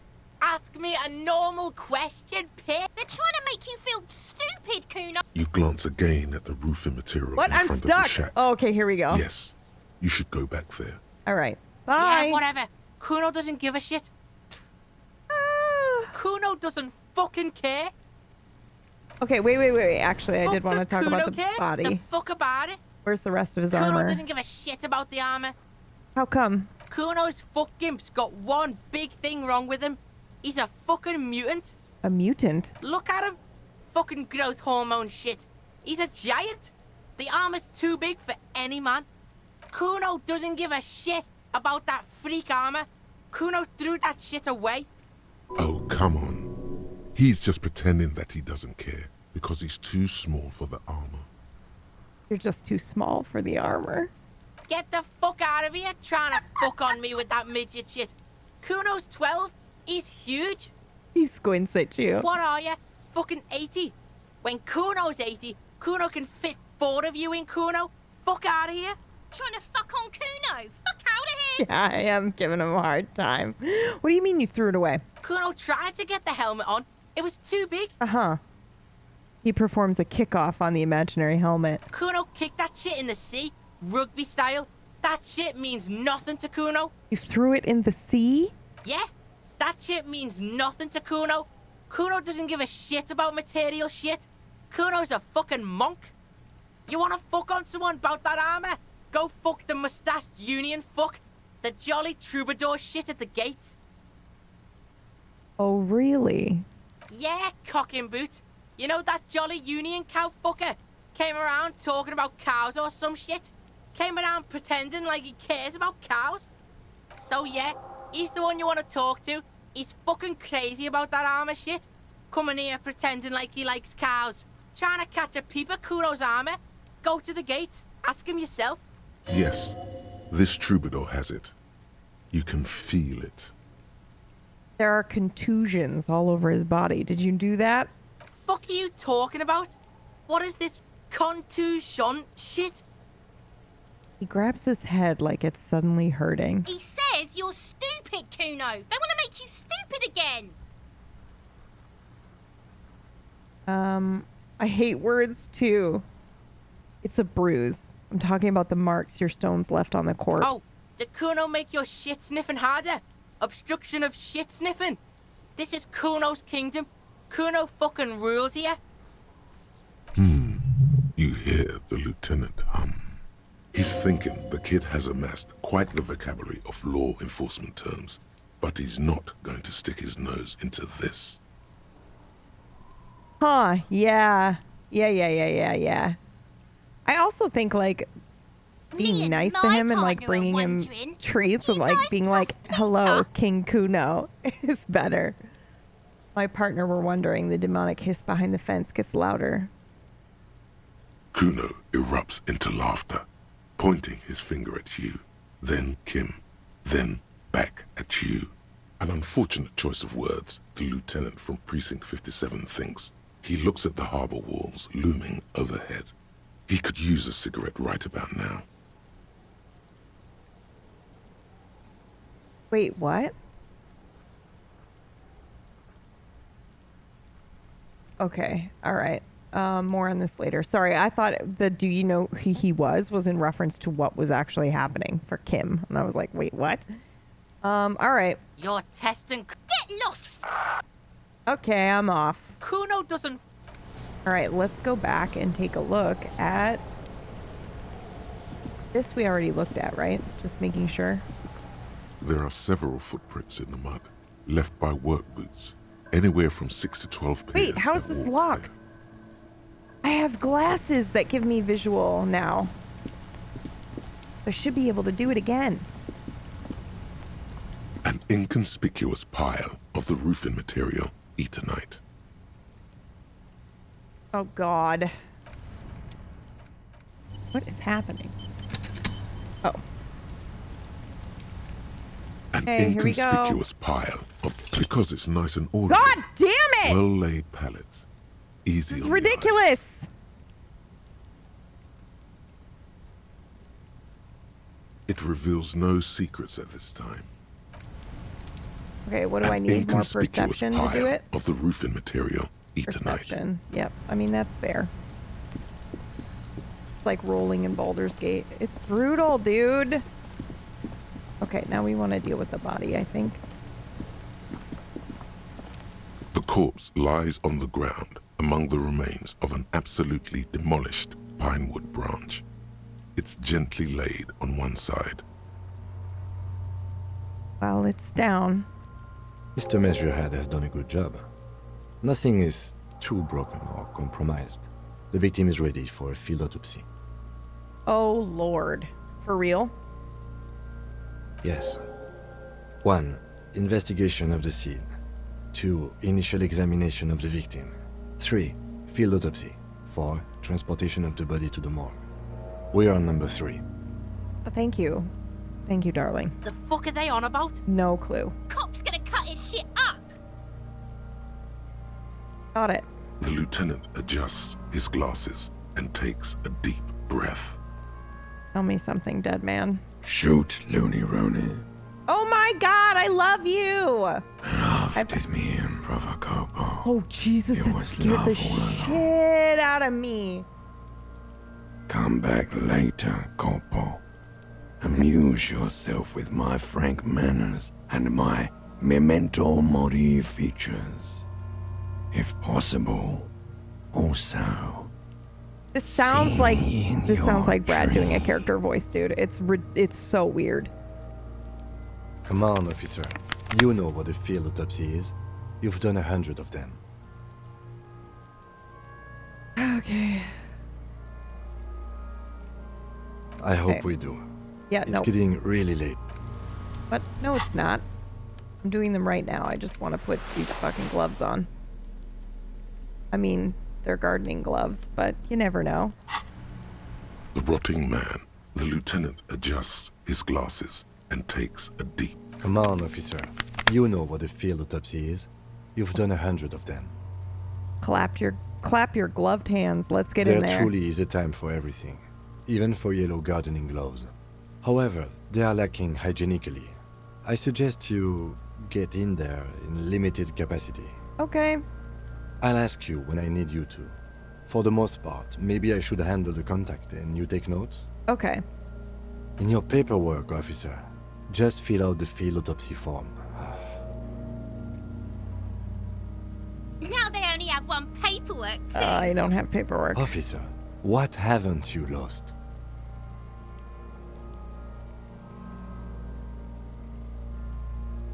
I still have my disco trousers. Yes, barely. Okay. I can give you my paperwork. There's an autopsy form there. Several, actually. But only if it helps move things along. Okay. I'm sorry I lost everything. Yes, well... Lieutenant doesn't know what to say. It's okay to cry, Runkari. Let's work off yours for now. Right. The autopsy form is near the end. Okay. The dead man stares in silence as you crack open the ledger. The bright red paper is covered in boxes and lists, describing the condition of his skin and organs in 3 parts. Above those, an 11-field info form needs filling out first. It begins with... That's you. Okay, only the first question. I already don't know the answer. Okay, Not an energetic start to an autopsy, I agree. I'm sorry. Pig's messed up. Kuno feels pity. Yeah, well. Just leave it empty, officer. I know my name now, though. Why won't it let me do this? The corpse lies You there, know our name. indifferent to your retrograde amnesia. The next box says... Coroner's case number. KK57-0803.0815. I write it down. Next. Name. NA. Next. Date of birth. NA. Age. Roughly 50. The corpse looks ageless, like meat on a hook. Teeming with opportunistic microorganisms, letting out a foul-smelling diamine compound. Your eyes turn watery. Race. Mondial. The pudgy mess of curdled meat looks neither mondial nor anything other. Sex. Fucky, fucky! The little monster exclaims energetically. Male. Pigs can have sex! Fucking what? Nor does he look male, with his pregnant belly and indistinguishable face. Date of death? We're still going with March 4th. 51. What else? 9. Body identified by is non-applicable. 10. Case number is the same as the coroner's case. KK57 0503 0815 listens motionless, with the cargo belt still around his neck. Only one box remains. Evidence of treatment. None. At least not after the initial examination. A strange word. Treatment.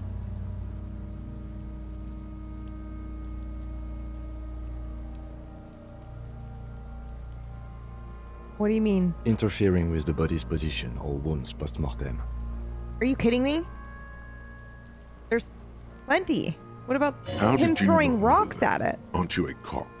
You're leaving a weak impression. Shut up, authority. Say Seriously. something sure-handed. Well, wait a A minute. silent nod. The lieutenant places his gloved hand on the corpse's chest, as if in preparation. Your central nervous system recognizes this gesture. It's the stations of the breath. Ecclesiastic, religious in nature, a holdout from pre-DeLorean burial rites. It takes him 2 seconds to perform. Then, somewhere in Jamrock North, a small wood shed behind Rosencrantz Row, Lieutenant Nick Feuerbach puts his hand to the chest of a small corpse, no larger than a monkey. It's raining outside, light drizzle. There is darkness in the shed. Elsewhere yet, an obese female sits in a wicker chair, her silhouette bull-like against the window. Outside, Grand Coudon. The day is turning dim for Sergeant Mac Dawson. Hand extended, he approaches, to make sure she is dead more than anything else. The building is tall, 7 stories wind-wrapped in solitude. Most of the apartments are unoccupied. This was a suicide. The other, an accident. The small one. And so, all across Jamrock, Coal City, GRIH, 42 deceased persons found today. 42 stations of breath. We should start the post-mortem. Holy shit. The corpse cannot feel Kim's hand on his chest. It no longer meaningfully interacts with its surroundings. A thicket of boxes and lists on red copier paper tries to answer why.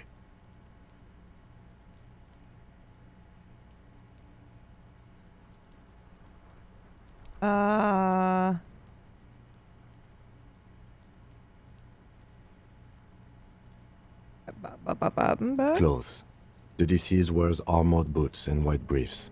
The make of the briefs is Babrodine, I think. Let's see. He turns the body onto its side to check the underwear label. See, it's happening. Babrodine, yes. Inexpensive. Size M. Color white. The disappointment is palpable. The red-haired thing was expecting something more lurid. The boots are ceramic, vitreous enamel. They are fused to his skin from blood flowing downward post-mortem. Removal of the boots is left for processing. Tattoos. He stands up, feet planted on either side of the body. The upper torso is covered in a single, continuous tattoo, resembling a map of the night sky. It reaches from the right shoulder to the heart. The ink is blue and white. The assistant has a color photograph of the markings, to be added to the case files as document A1. The photo is taken on the scene, using a Trigat Mini. The deceased has a cargo lashing belt around his neck, tied with a hangman's knot. Color yellow. Length 3 meters. There is a buckle on the other end. Well-nourished, athletically built, measuring 1.8 meters. Generally consistent with age, about 50. Preservation is good. Ambient temperature, below freezing. Body hair is light brown. Distribution is consistent with age. The deceased had male pattern baldness. Hair is combed back, short.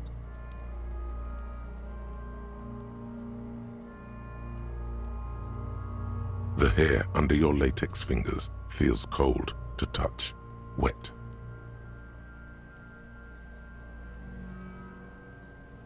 Stroke his hair gently. The stench is suffocating. Strands of dark brown hair start sticking to the latex of the glove, like thread off a rag doll's head. Write it down.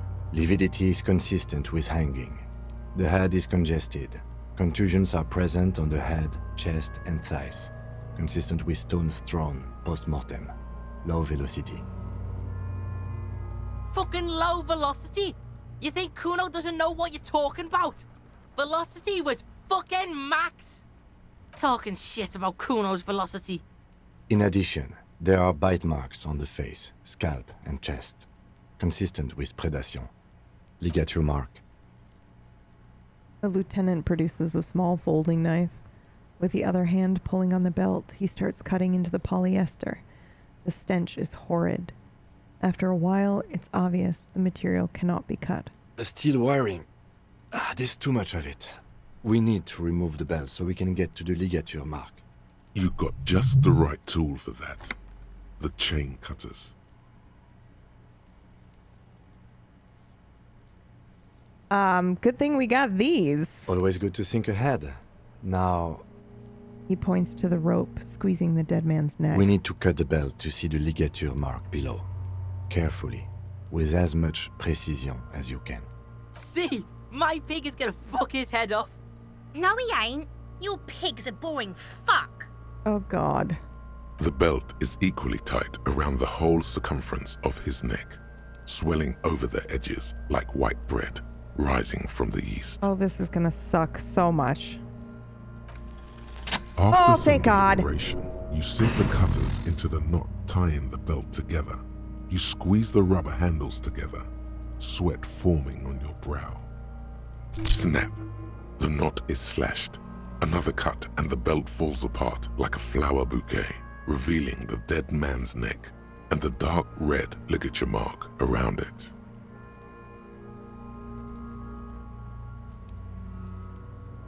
The rope rises to a point, leaving a gap in the ligature mark. The suspension point is in the back of the neck. The lieutenant has kneeled closer, running his finger along the dark red groove until there's a gap. As it ought to. This is where its grip on the curdled meat is gentlest, pulling up. Hemorrhaging is observed on the skin, above and below the ligature mark. The mark is well pronounced, consistent with a drop from 1 or 1.5 meters. Chest is intact, normal contour. Abdomen is protuberant, pelvis intact, genitalia... He pulls down the man's underpants. No! Let's get out and see! I fucking knew it! This is clearly what they've been waiting for, ever since the autopsy began. The lieutenant is trying to make it as boring as possible. Genitalia is male and unremarkable. No evidence of injury.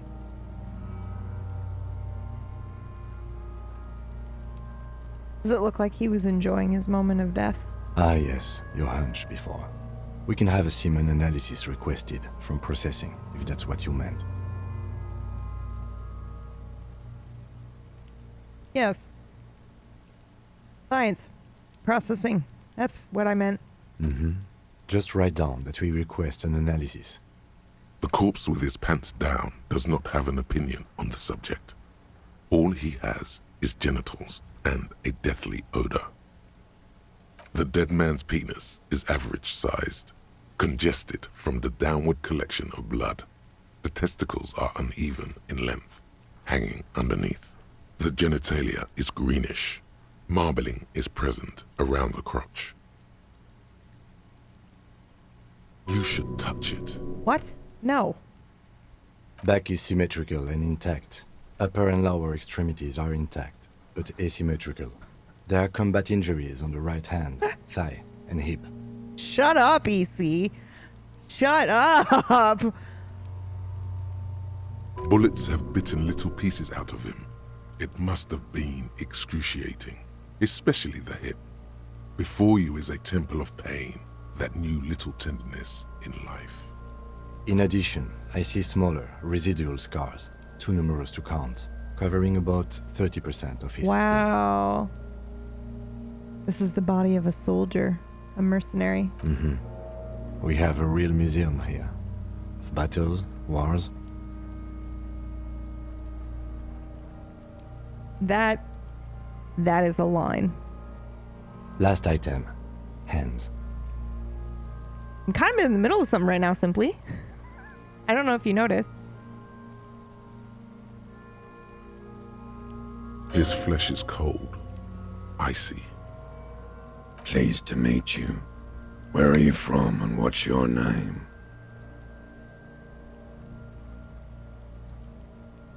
My name is... I'm only fucking with you. I know where you're from. From Cappadocia. And your name is Il Corbo. What can I do you for, Il Corbo de Cappadocia?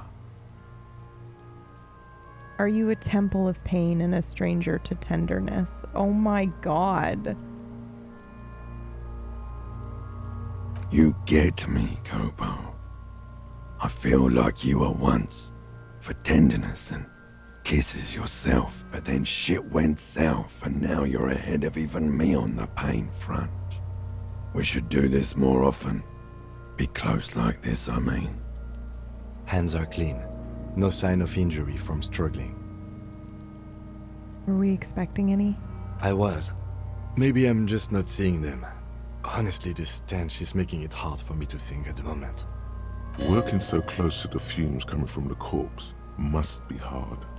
You realize suddenly that the lieutenant has been barely keeping it together these past 2 items. Ooh. That's all for the external. Well done. What next? 2. That hits so hard. It's so good. Hey, Orcish. Central nervous This system. is intense. I have nothing. Do you have anything on this man's central nervous system? You don't even have a joke. Well... Musculoskeletal. Purge fluid is coming from the mouth. Not injury related. Eyes and tongue protuberant. Hyoid bone. Let's see. With his eyes almost closed, the lieutenant puts his hand on the dead man's throat and begins to massage it, gently, A rotting smell erupts from the mouth. Purge fluid runs down his lips, black and viscous. Yeah, jack that fucker off! The hyoid bone is fractured. The rest of the musculoskeletal system is intact. Unremarkable. Respiratory system. Back hunched as if in prayer, he begins to pry open the dead man's jaws. He stops to exert more force. Both hands are used. Oral cavity shows no lesions. The victim has received dental implants, possibly after a combat wound. Mouth swollen, hemorrhaging present in mucosa of the lips and mouth. From here, it looks as though the clown-faced man is screaming. The tendons of his jaw are torn apart. Hyoid, ripped from the force of the lieutenant's hands. I look inside the dead man's mouth. No scream, no sigh of relief rises from the darkness inside. It's humid there. Sickly sweet air, unlike anything living. You feel like you're about to throw up again, straight in that mouth of his. No fucking way I upgraded my composure. No, you don't. You can keep it in. You can keep anything in. Okay.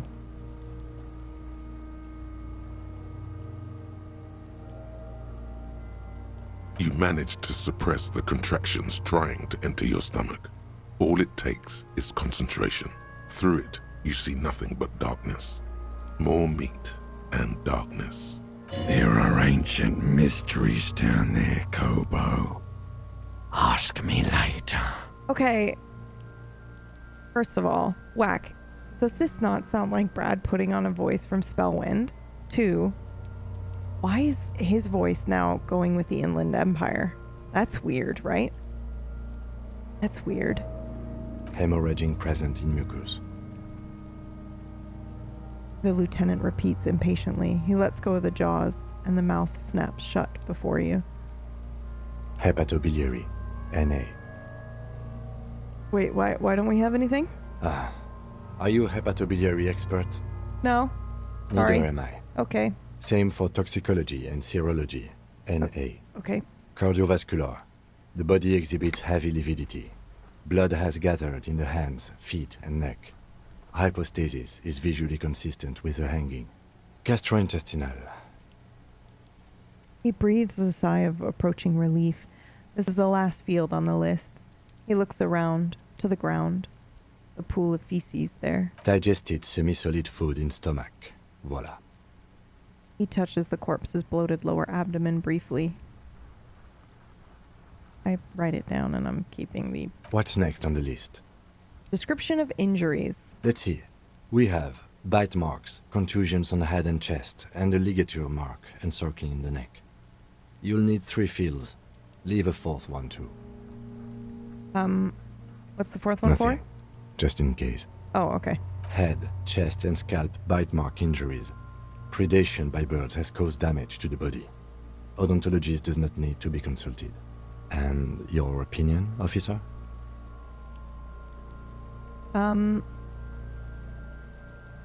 For the bite marks? Probably from not... Okay. Agreed. Next injury? Contusions.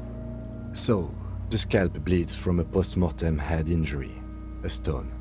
The injury does not have the rim of an early inflammatory response. The perpetrator on the scene has confessed to causing it post-mortem. At maximum velocity, fucko! Has confessed to causing it at maximum velocity. The lieutenant's admission has caused great gratitude in Kuna. He is silent with it. Coagulated blood sticks to his scalp and chest, where Who the bit a countless corpse? stones Probably have ravens hit or the some dead sort man. of Beneath the description of injury, carrion bird. 2 boxes. Non-fatal post-mortem. Right. Next. Ligature mark. Dark red abraded ligature mark encircling the neck, with a gap on the nape measuring, let's say, 7 centimeters. The hyoid bone is fractured, the cervical column intact. I see hemorrhaging on the skin, above and below the ligature mark.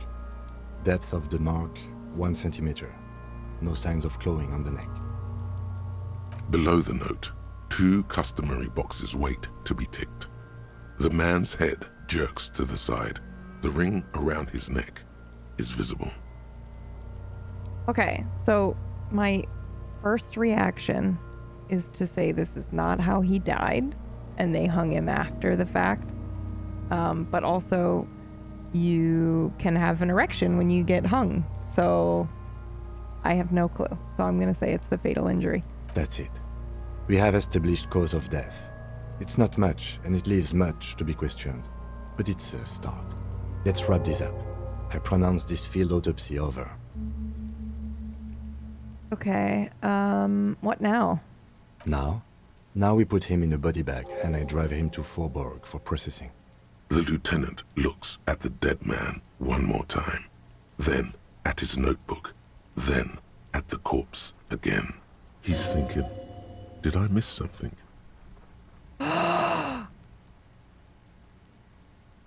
Shoot, Looney Rooney. What? You said you're full of ancient mystery. Oh yes, Kobo mi Lobo. Thank God they gave In us a the chance to gift look again. horse's mouth. Tracts and wakes and waterways. Ancient materials buried. Okay. Just a small gulp away, my beloved Kobo. A small gulp away. We've asked him so much.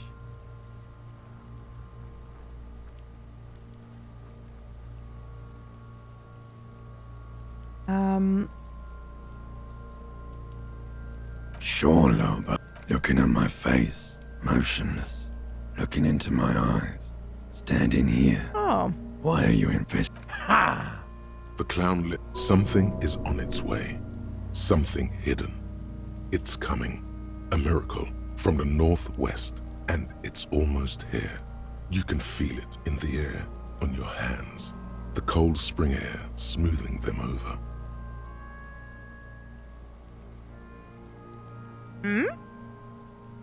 Come back later, Kopo. Amuse yourself Okay, with my here's the frank deal. manners. I'm gonna save just in case the fucking game ends, which I don't imagine that it would, but just in case, because you never fucking know with this game. The man is decomposing visibly now. Wait. Every hour, he looks What? less like a creature and more like a pile of intestines. The lieutenant adjusts his glasses and takes a deep All right, breath. good luck to us. Established probable cause. We didn't.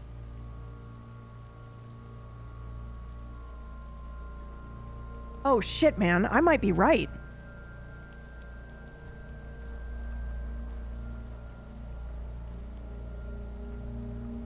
He died doing something else and then they made it look like this.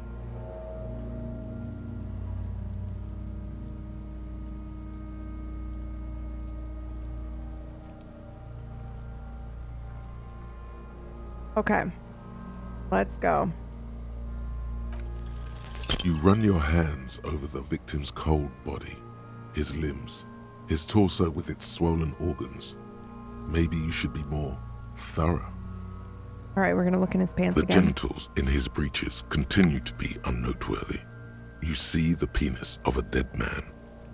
If you've seen it once, you've already got the picture. Can't get enough of that dick. So close, double Do fives, you I think know. we missed something? Yeah, I do. You can't shake the feeling that there are more secrets concealed in the flesh before you. Yes. There's something we're not seeing. Okay, well, we are in livor mortis here. He is disintegrating. We need to refrigerate the body if we want to conduct another examination, and we need to do it fast. Okay, where the fuck are we going to find a refrigerator? Hey, wasn't there a giant iceberg sarcophagus below that building? I mean, yes? Why, yes, there was. It was massive. Red eyes glowing in the dark. Are you nuts, Kim? Now, detective, I've rarely been disappointed by the size of a giant iceberg fridge, but I think we should still take a look at it first. Make sure it's big enough before we carry him over. Let's move. With every hour, whatever we are looking for in the deceased will become harder to find. Okay. Boy, that was code for you should have gotten this bitch down on day one. Okay. I'm pretty sure...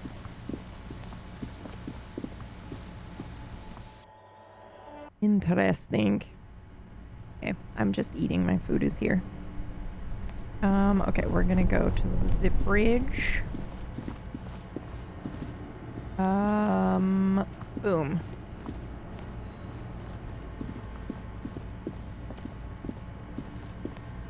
The bear's eyes are dead and empty. Ice inside the fridge slowly melting. The power has been cut off.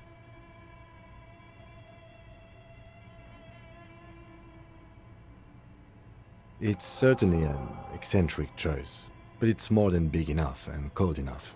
Honestly, it's perfect. All we have to do is plug the fridge back in.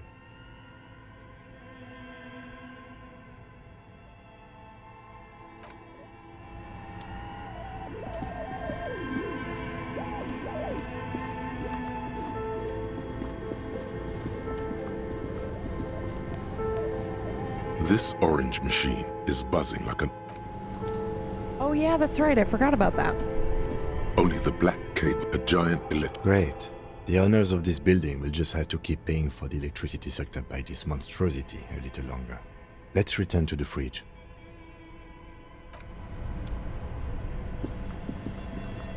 Oh, why?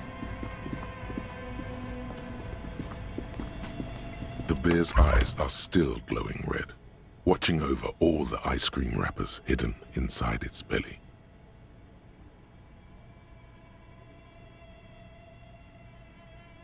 Of course. I'll take the head, you take the feet. Oh, he's taking It's not going to be the easiest thing in the world, but we'll manage.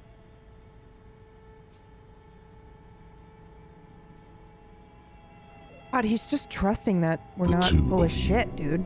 Easily.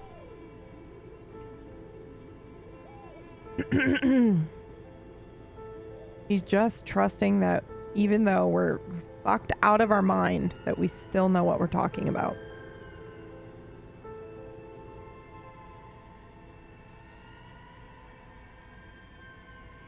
Okay. Let's do this. The body is heavier than you expected and stinkier. It takes half an hour to get down to the basement. Then 10 more to stuff it into the fridge. Jesus, that was so The loud. lieutenant takes a step back to admire your handiwork. Beautiful. A dead body in a nice bare fridge. This is some of the best police work I've ever done. That's sarcasm, Kim, because... You've definitely earned a drink after this. Perhaps even some pagan rites.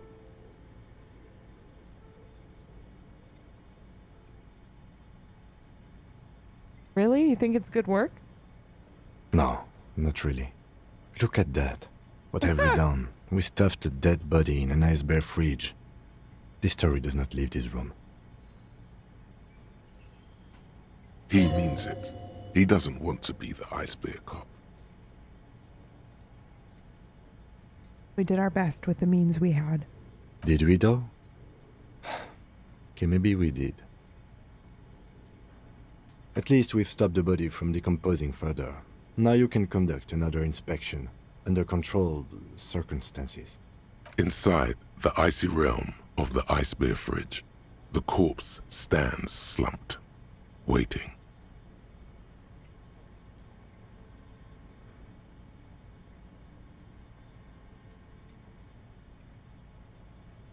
Shoot, Looney Rooney. How do you like it in the fridge? I like it a lot, brother. This really is your finest hour. You're a genius. A regular Corporangelo.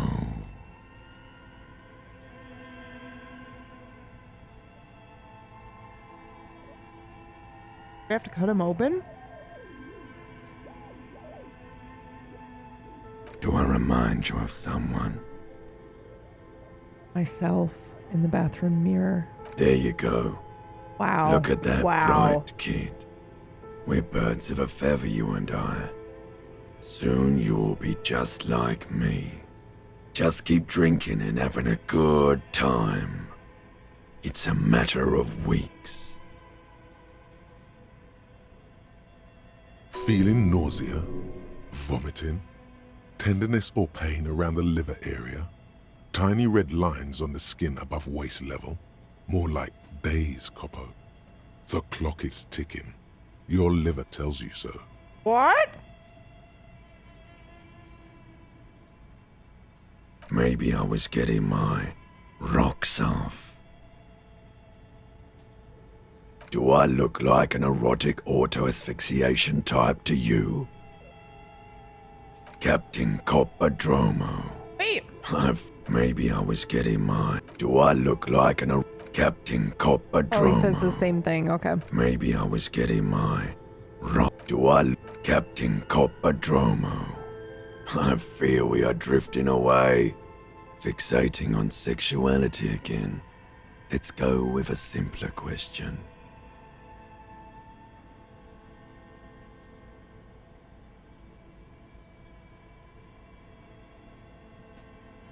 Man, he's being so cagey.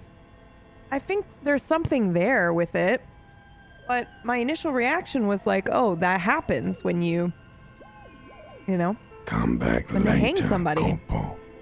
Amuse yourself with my frank manners and my memento mori features. If possible, also, see me in your dreams. Your arm reaches out and your eyes close. No as fucking if by way! their own volition. It's dark all around. You feel cold, dead flesh through the latex glove.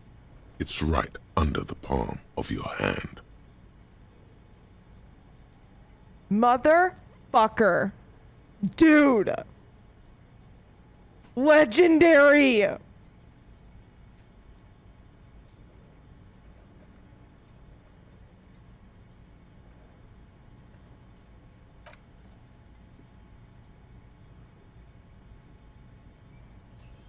His face, his cheeks, his nose, his fat, swollen lips. Like a rubber spider, your gloved hand crawls on his features. Everything is silent, all around.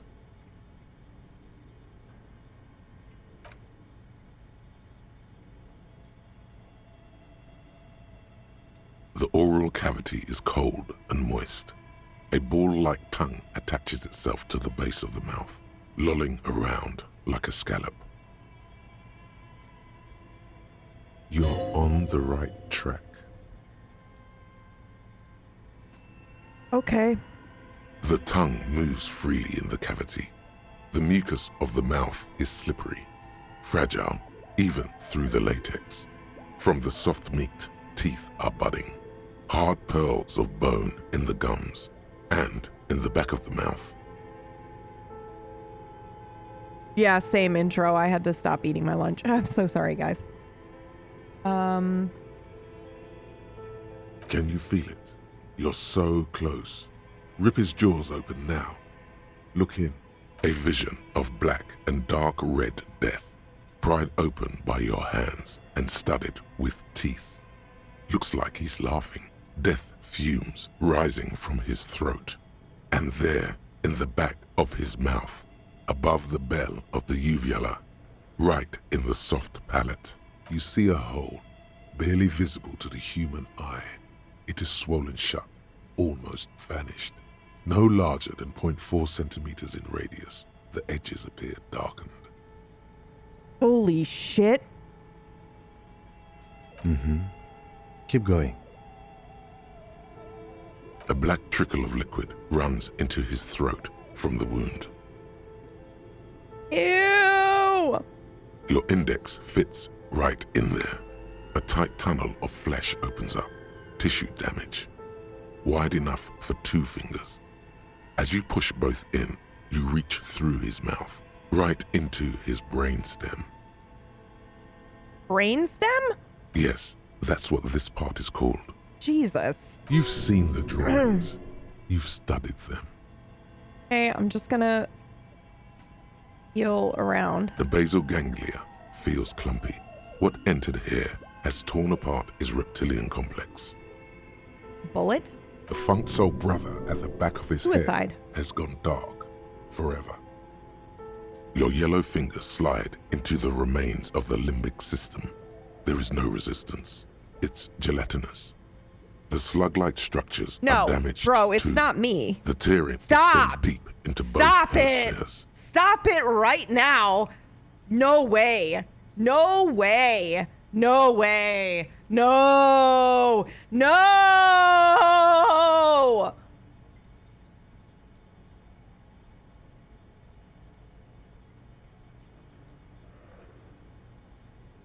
The ululations of the limbic system have ended.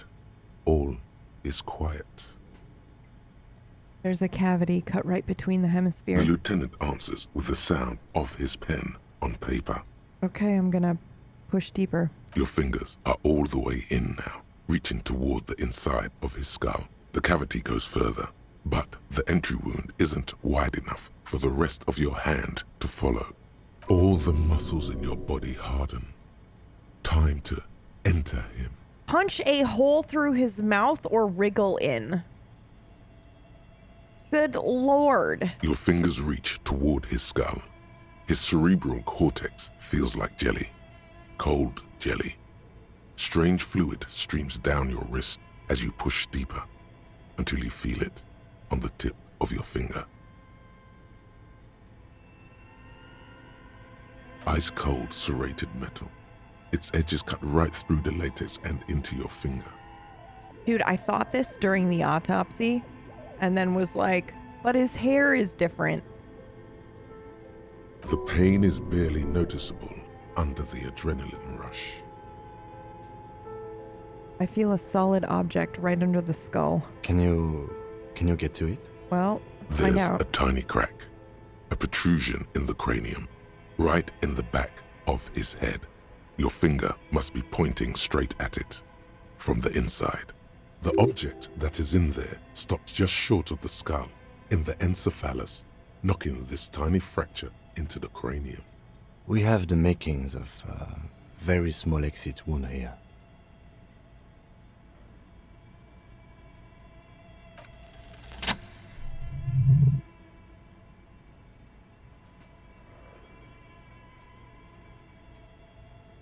You pick the object between your index and middle finger.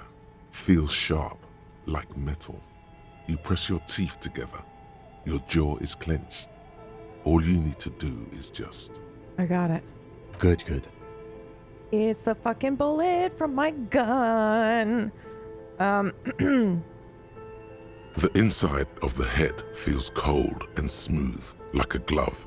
Sweat dripping down your brow.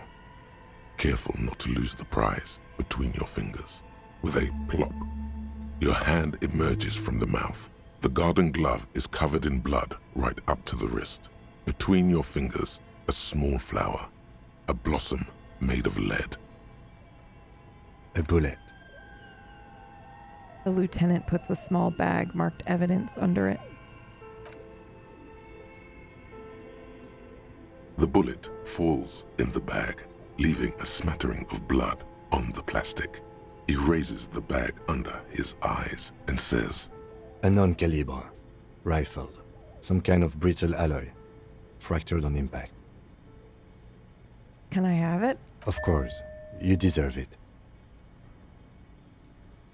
Looks like we need to add one more item to your injury list. Injury number 4.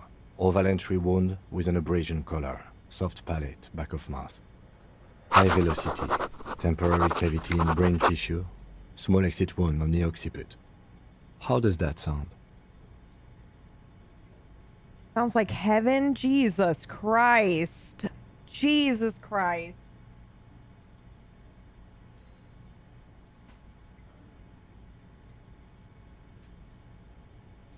I just nod. Opinion, fatal injury. Agreed. And one last thing. We should amend injury number 3. Ligament mark. New opinion, non-fatal. Post-mortem. Treatment. Yeah. Yes, and the belt around his neck. The hanging. Even dragging him to the yard. All of it was done after this man was already dead. Dead dabba doop doop. Deadity dead dead.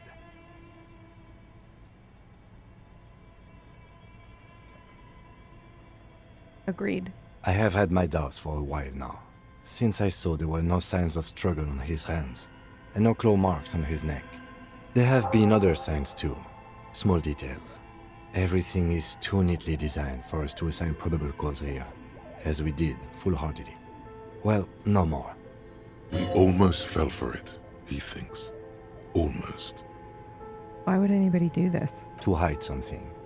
The real killer, the real motivation, what really happened here. Yeah, but who? That's for us to find out. But this, it will make finding them just a little easier. Hopefully the bullet has more answers Yes, for us. we should take a closer look at it. I am certain it has more to tell us. This little thing could reveal much about the weapon that shot it. Oh god, it was definitely my gun, dude. Alright, well, I think I need to wash myself. Oh, you really, really do. I am glad to hear you say that. Your room in the Whirling in Rags should come with a bathroom. Be sure to make use of it in the evening. We bag the corpse and carry him to the holding pen of my kinema. I can transport him to processing myself, but I will be gone for the rest of the day. You'll be gone? Work on the case. Tend to personal matters. Try not to do anything too dangerous. An officer needs backup in a neighborhood like this. Okay. I'll leave that choice to you. And one more thing. Great work, detective. He looks you in the eye. The word lingers in the air of the basement. Far away, ice cream makers are buzzing, and the sea wind blows outside. Detective. After you bag the corpse, Lieutenant Kitsuragi will leave the party until tomorrow morning. You can do side tasks, and even the main case, but it might be more difficult. Plan his exit accordingly.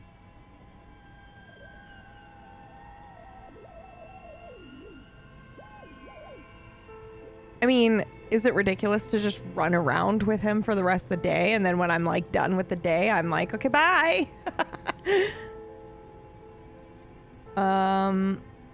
Yeah, okay. We'll just leave that for now. Dude, that was fucking awesome. I can't believe we did that, by the way. That's twice now that we've succeeded on those legendary... Oh, Jesus, Kim, you scared the shit out of me. Oh, yeah, we don't have this password either for this thing. Oh, what's happening? Oh, okay. We're going to quick save again. That's twice we've done that on the 17. It's great. Okay. Could you maybe... What is happening? I would like to move forward or do anything other than be stuck in here. Can we just get out of here? It's too dark for you to move. Well, we moved around in the dark last time without the flashlight. I know my way around. What? Where's my flashlight? Oh. These peeps. Okay. Dude, that was crazy cool. You hear that? The sound of me knocking over everything in the building.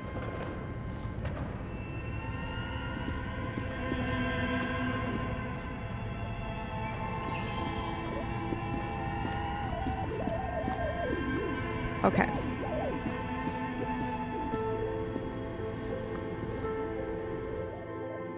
Whew. I am covered in blood. Sorry. I mean, not too bad, I guess. Okay. Okay, we have a level up. I feel like I want to do something down here. Or we could do one more in this one.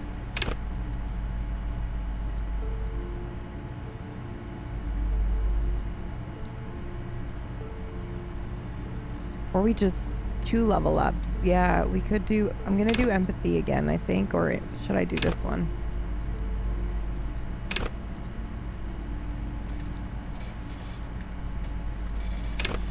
I mean, this is our main one, right? Hunches and gut feelings. Well, this one...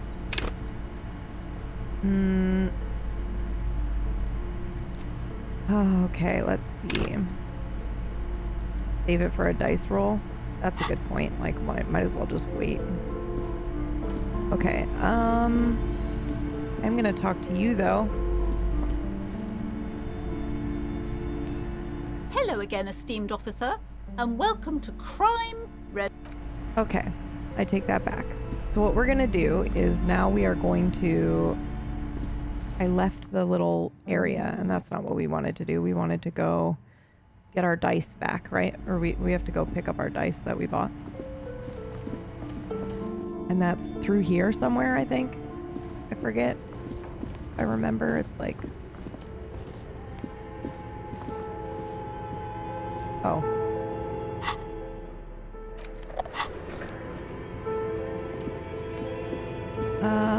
Okay.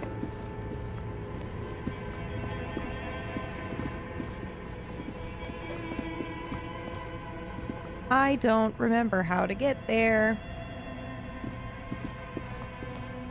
Up some sort of weird stairs. Oh, here. I remember now. Hello. Maybe not have our flashlight out in her face. Oh, it's you again. Are you looking for a die?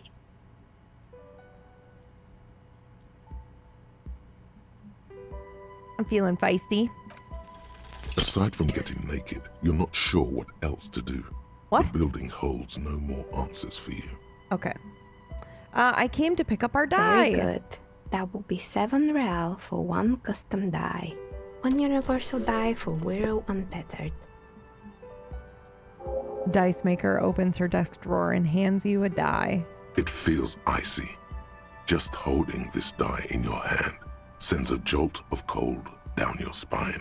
Through the dark resin, you can make out a nugget of bone hewn from an alligator's jaw. I'm listening. Good. I hope it clarified things a bit. What else? Is this... Am I carrying around a cursed item? What's happening here?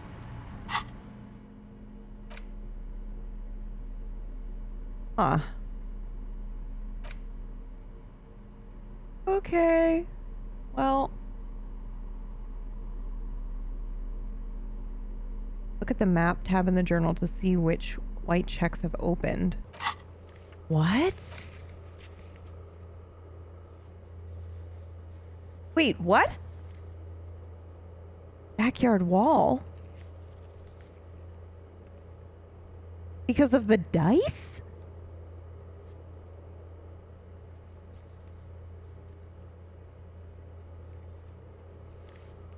What is happening? Why are you having such a hard time with this? Huh. Okay, well...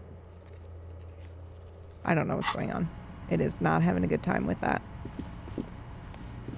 Holy shit. Okay, let's go see. Oh, I need my...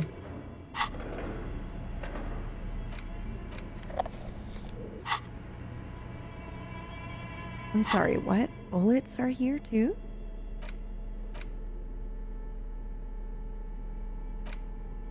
The bullet is safely sealed away in a plastic bag bearing the RCM stamp. Kim has filled out the label on the bag with the item number, case number, and date and location the bullet was found. Beside his orderly handwriting, the bullet looks especially sad, like a tiny, shriveled head of cauliflower. What should I do with you, Bullet? What? I said, I'm talking to the Bullet. What should I do with you, Bullet? Well, if I was the bullet, which I'm not, I would say find the weapon that shot me. If we find who owns it, we will have likely found who used it, possibly to kill our victim. Oh no. In conclusion, the more we know about this bullet of yours, the better. The squashed bullet has some sharp edges where the jacket has split open. It feels cold, even through the bag. The jacket of the bullet is made of a yellowish metal. Yellow! Yellow! The color theory in this core. game is ridiculous. The base of the bullet is close to 5 millimeters in diameter. You can just about make out a few striations near the base of the bullet. Little hairlines, linear. It feels standard. And the core? It's quite destroyed. Some of the fragments are still lodged in the wound. What can you say about the bullet so far? Okay, it's a jacketed bullet, close to 5 millimeters in diameter. A jacketed bullet. Okay. It would have been shot from a military-grade breech-loading rifle, not from a muzzleloader, like those typically found on the streets of Martinez. Oh, God. Okay. We were right. This came from a serious weapon. Even the RCM uses ordinary unjacketed conical bullets. Bro. This is strange. Very strange. I like this, officer. Strange means unique. Unique means incriminating. We need to find the gun that shot it. Something tells you that won't be anytime soon. This'll have to be one of those epic tasks that's open for a while. You can't remember what happened last week. What makes you think I'm you're doing going it to anyway.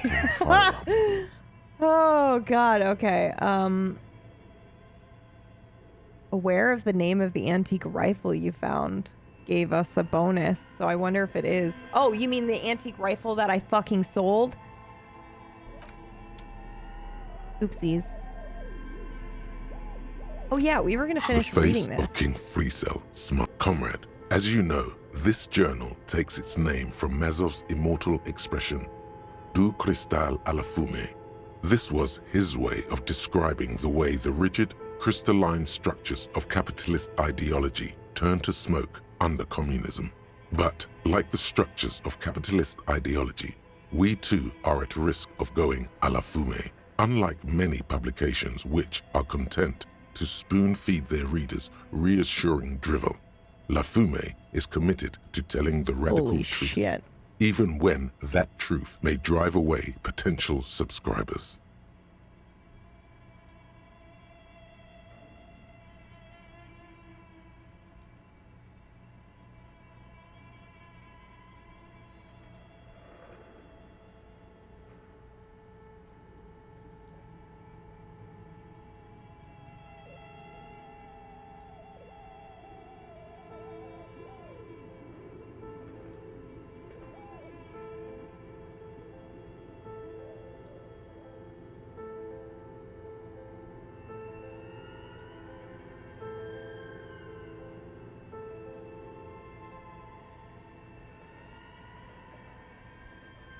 Sorry, we're standing up now, but then I also had to close the blinds because it's really hot outside. Okay. So please, if you value our radical Mazovian perspective on contemporary politics, culture, and international affairs, please consider subscribing today. Yours in struggle, the editors. Kim! I think I found a communist magazine. What do you expect? It was laying around the office I'm of the just- Debarders come Union. on. They're probably bankrolling the thing. That's probably true. You flip back to the front of the magazine. The table of contents unfolds before you.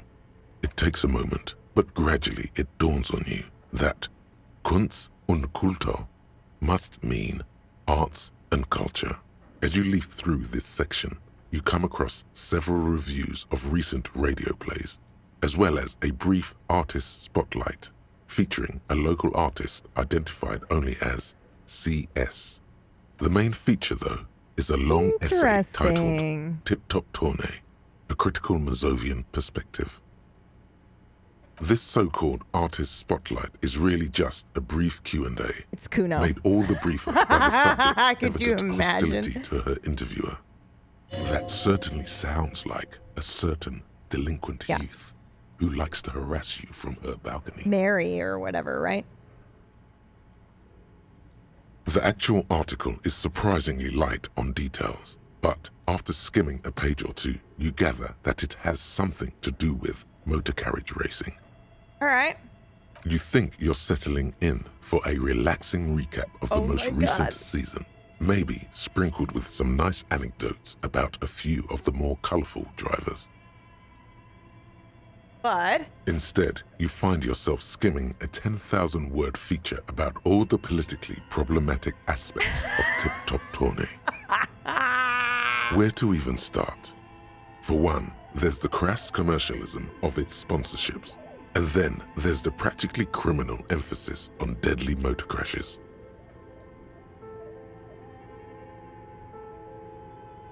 Under capitalism, the article says, every pursuit has its price. Every pleasure, even one as elemental as the joy of racing others around a track, is reduced to an advertising opportunity. Thus, the so-called tournée becomes a competition between increasingly meaningless brand signifiers. Your discount laundry detergent racing against a pack of Astra cigarettes, or even a Fritta. Right, but then you get to see them crash. And that precisely is what's problematic about it. Were it not for the promise of random, spectacular violence, audiences would quickly lose interest. At the end of the day, it's the destruction of these 750,000 real races that you're really watching for. No, I'm pretty sure I like it for the racing. Sure, you think that, but subconsciously, it's the visions of brand names being engulfed in flames that you crave. Huh. This flimsy magazine is right. Deep down, you know the only true stakes are life and glory, or death by fiery dismemberment. Half-Light, shut the fuck up. That's because you haven't been reading critically. But don't worry. The whole point of these sorts of articles is to let someone else read critically for you. Oh my god. Okay. Kim, this article says that nobody really watches Tip Top Tourney for the races. Oh, come on. Can this article read your mind? It seems to think so. A certain kind of young man reads 1 or 2 books and suddenly thinks he understands the secret structures of reality. Oh, wow. Tell us how you really feel. Oh, my God. Oh. If I had to wager, I'd say they've never even seen the inside of a motor, much less a motor race. I take whatever they write with a large grain of salt. You flip back to the front of the magazine. Holy shit. The table of contents unfolds before you.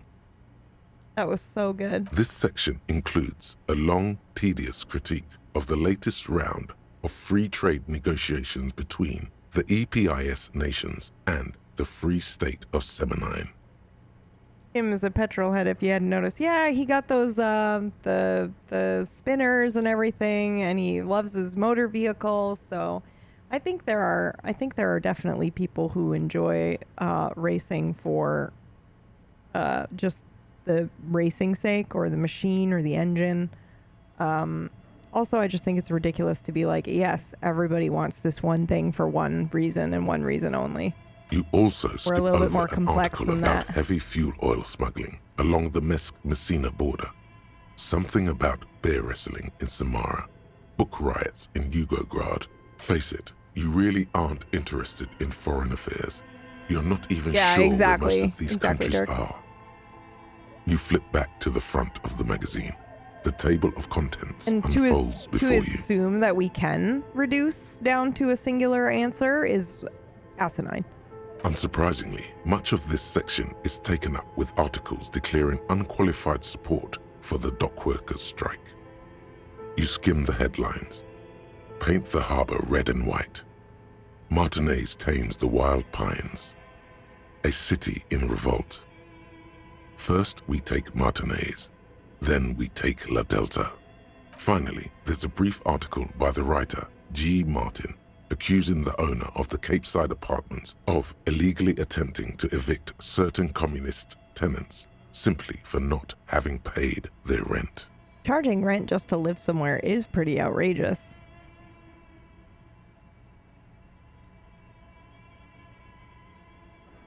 The writer G. Martin remarks dryly that capitalists love wealth redistribution so long as it's only redistributed upward. Where's the lie, though? Exactly. I've never clicked on anything fucking faster. You flip back to the front of the magazine. The table of contents unfolds. Unsurprisingly, you skim the... Finally, there's a brief article by the writer, Oh, okay. G. I was wondering Martin, if there was anything else. accusing the owner of the Capeside Why should I apartment. care? Okay. The writer, Blah, you blah, flip blah, back blah, to the... All right, well, we have interacted with the magazine. The note is written with a blue... Okay, we did that already. And we've interacted with everything else as well.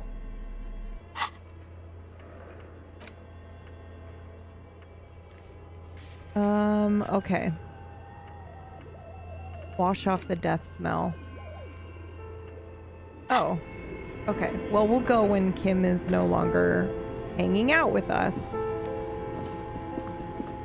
Okay, we picked up our...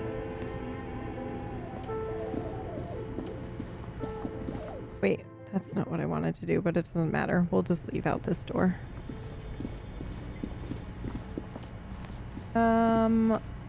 Is this the way out? I think this is the way out. Yes, it is. Okay.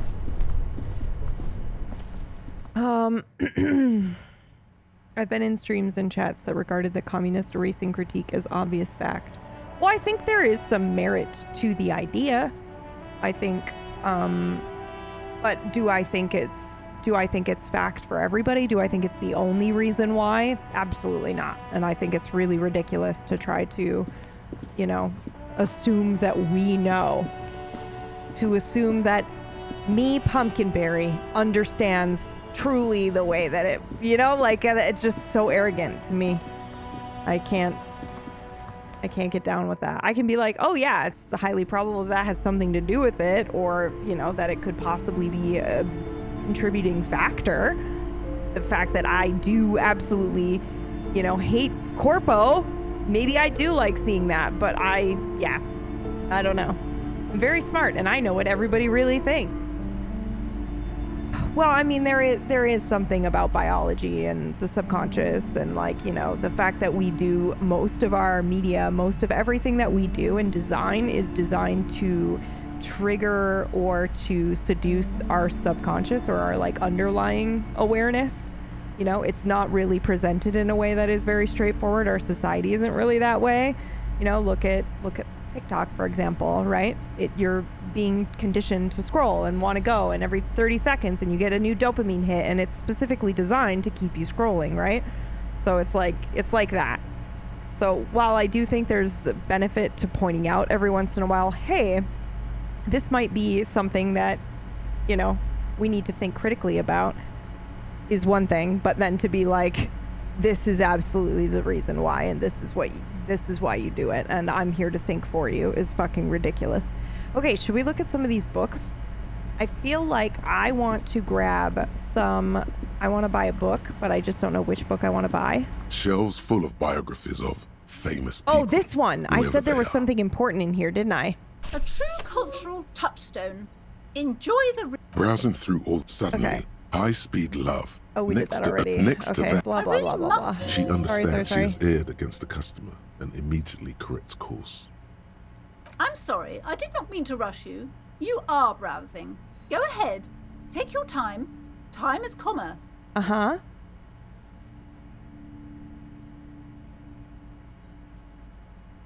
Wait, we didn't actually listen to this, did we? I thought we had looked at these already, but maybe we hadn't. Okay. All right, we're gonna leave here and we're gonna go look at these. Wait, what's this? Several maps have been attached to a bulletin board hidden inside the alcove. Am I about to get a They're map? held up by small pins. The board has come loose from one corner. The maps look old and faded. Your eye catches a map of Insulinda, a map of Revachol, and a map of Martinez. Can I buy these maps? I'm sorry, officer. The map of Martinez is the only one available. The other two are not for sale anymore. And besides, you could scarcely afford them. Is it because they're old?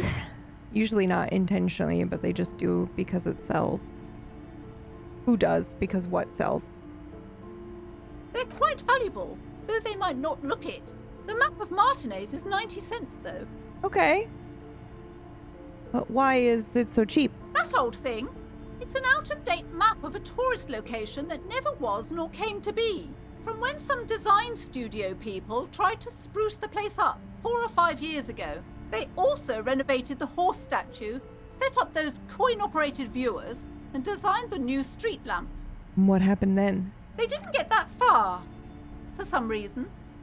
A shame, the project never got going. Okay. It'd be nice if someone fixed Martinez up. All these ruins are bad for business. I'll take this one. Always good to be informed of your surroundings. Thank you. Finally, we've got a map, bitch. This bookstore is not strictly about crime, romance. Amidst the various books, you find one written by someone named Matthias W. Dundas. The point of the book, and many others on this shelf, is to give people medicinal advice in situations where they don't have access to paid health services. It serves platitudes, while also telling everyone that traditional medicine, the kind people don't have access to, and which costs more than this book, is garbage, and would only give you cancer anyway, without even curing your cold or anything. Wholeness, unity, balance, on the other hand, can basically take care of anything. Though it is important to note. You know what this is? You know what this is? I mean, this has existed throughout this entire game thus far, but this is the only one that's made me go, oh, this was like really fucking clever. And this is coming from somebody who was vegan for 15 years. This is veganism. This is like any other, because sometimes people present it in a way as if it is a cure-all for, you know, any illness or cancer or whatever. Like, you know, you have cancer, don't worry about, you know, getting chemotherapy, go vegan. It's that kind of mentality. It's very, very cleverly hidden, sort of. Not really hidden, but without even curing your cold or anything. Oh no, wholeness, unity, and balance. When it's up to your mind to heal yourself, then it's because of your mind that you're ill in the first place. It's your own fault if you're ill. Yikes. Got it? That said, veganism did incredibly help me with my heart disease. Just stop being ill. Yeah. Just smile more. Okay, does the book say anything else? The book features chapters on topics such as how to find magnesium. It even lists plants you can harvest magnesium from.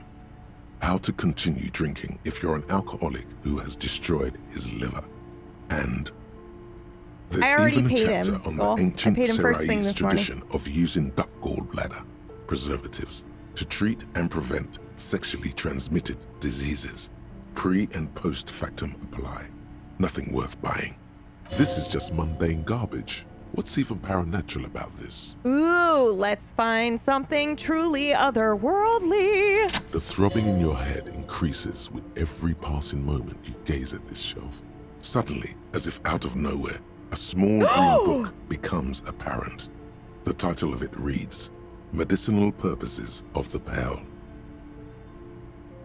What is it about? The book contains descriptions of various pseudoscientific therapies, alternative medicines, and folk remedies involving the pale, also known as le territoire. For example, it recommends vigorously swatting one's naked body with a venik or hand broom, made from the leafy twigs of a young birch tree from the near pale. Even better if you can find someone else, preferably a large man dressed in nothing but a towel, to thrash you while you're spread naked and helpless on a cool slab. Sounds invigorating. It is, and good for the circulation too. What else? It also recommends consuming distilled spirits like vodka or whiskey that have been aged in the pale. Readers are instructed to cover these jars in a shallow hole just inside the pale and leave them there for 30 to 60 days, depending on the potency desired. And what does it do? Among other benefits, it is alleged to restore a damaged liver to perfect health. Are we figuring out how to save ourselves? Assuming we're not already fucked. All right. How's that even possible? Is it any more improbable than anything else that human beings put their faith in?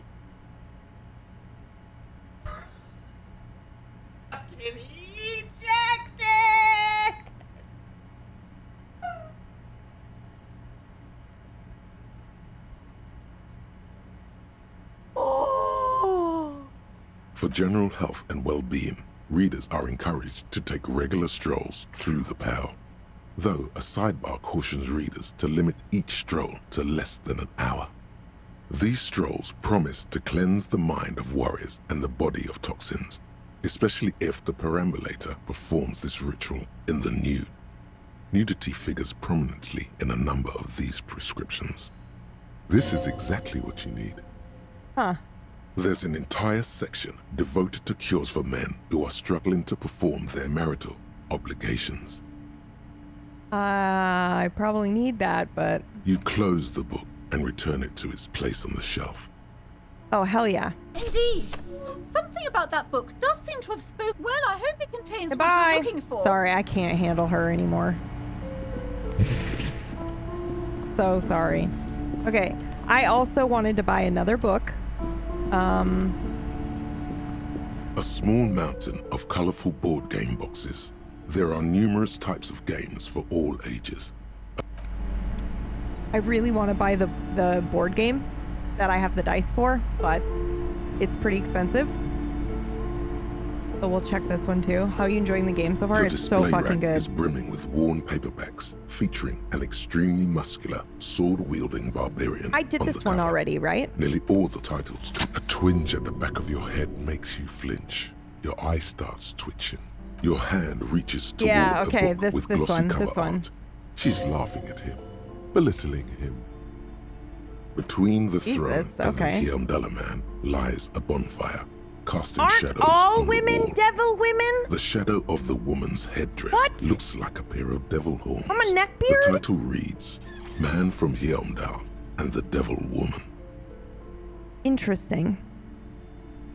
The display rack before you is Where? burdened under piles of Man from Hyamdal Thank you so much for novels. 3 months. I don't think I can afford this book anymore. We cannot. Oof, yeah, that was brutal.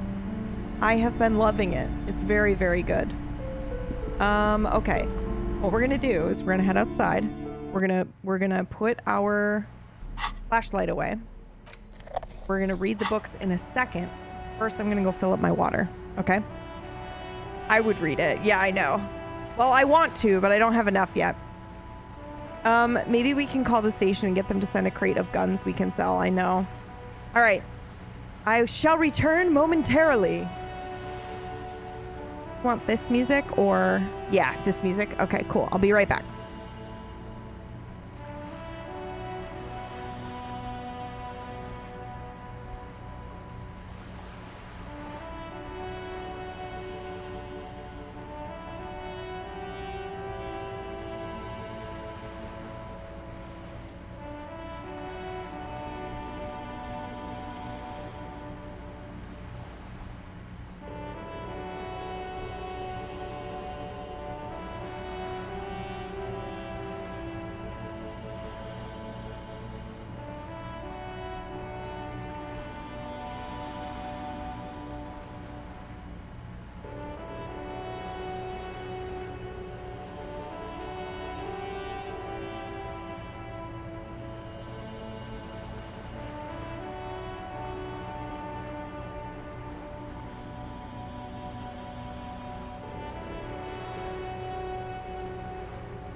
Hello!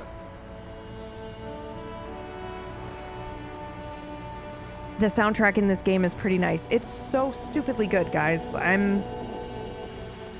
It's heavy at times, you know, but it's very good. Okay, so this part of the song.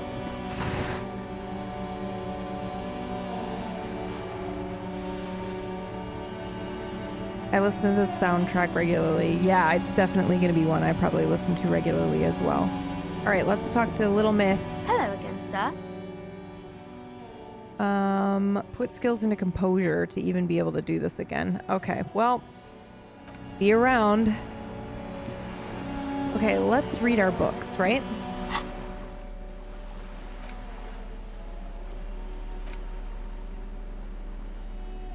Map. Interact. The worn map features the patchwork grid of the streets of Martinez, with directions to appropriately touristy locations. Year 48 resides on the upper right corner. I trace a path through the grid. Your finger moves through the various streets, across Rue de Saint-Ghislain and Rue Saint-Cypar, over Saint-Brun and Martinez North, finally coming to a halt on the spot where you are currently standing, although the map gives no such indication itself. For a more detailed view of the map, Cool. go to your journal and select the map tab. Cool. Okay, we have to look at the medicinal purposes of the pale, right? Like, we absolutely have to do that. Medicinal purposes of the pale. The cover of this heavy tome features a number of esoteric symbols. I was literally going to be like these and show you my esoteric leggings that I'm wearing, but there's no way. I'm literally standing up right now for me to just like my leg all the way up here. Maybe if we were sitting down, but okay, open the book. Flipping through the book, you find a number of sections on the general benefits of the pale. A large pharmacopoeia makes up nearly half of the book. What's that? You come across the following explanation.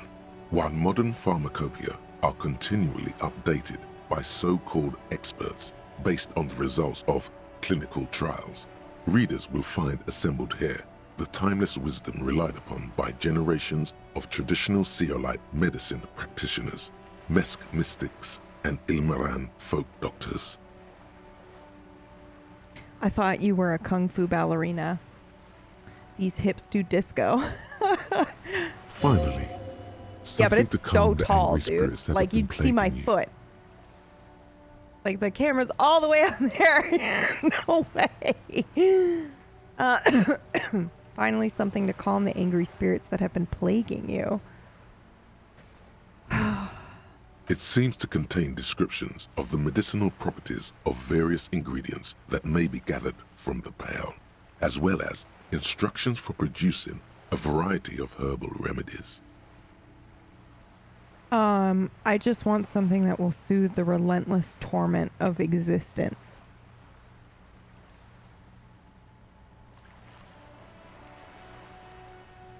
There are a number of Seolite tonics that promise to improve your short-term memory, but nothing that speaks to your condition. Okay, anything about curing a hangover? There's nothing in here that speaks to hangovers directly.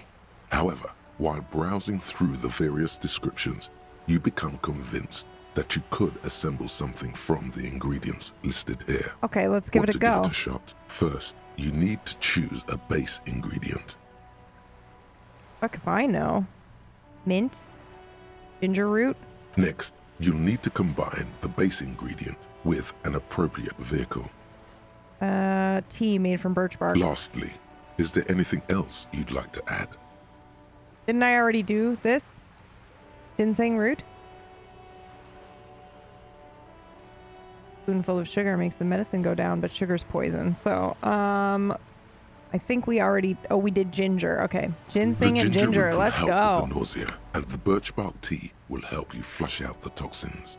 The ginseng should give you more energy as a nice bonus. Okay, so where the fuck do I get all this? From the pale, of course. Or perhaps from some enterprising entrepreneur, where you would find one of those, though. Okay. The book does not say. Wait. We were not done looking at this book. So basically... The Greatest Innocence by Joao Paulo. Oh, wait. That's the wrong one. Medicinal purposes of the pale.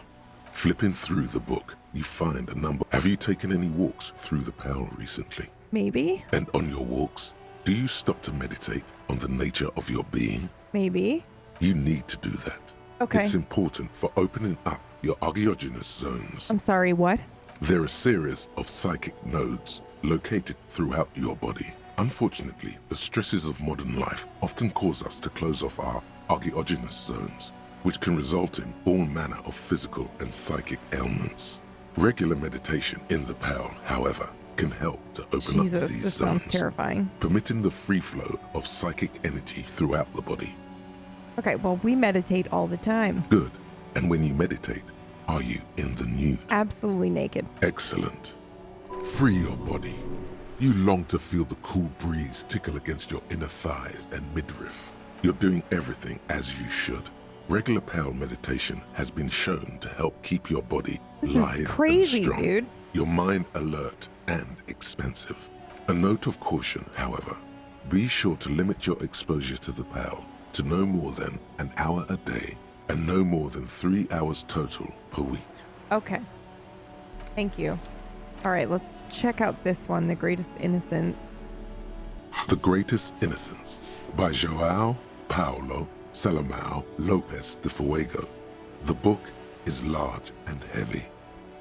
Browsing through the various chapters, you try your best to understand the ceaseless overflow, the sprawl of names, dates, places, events historical.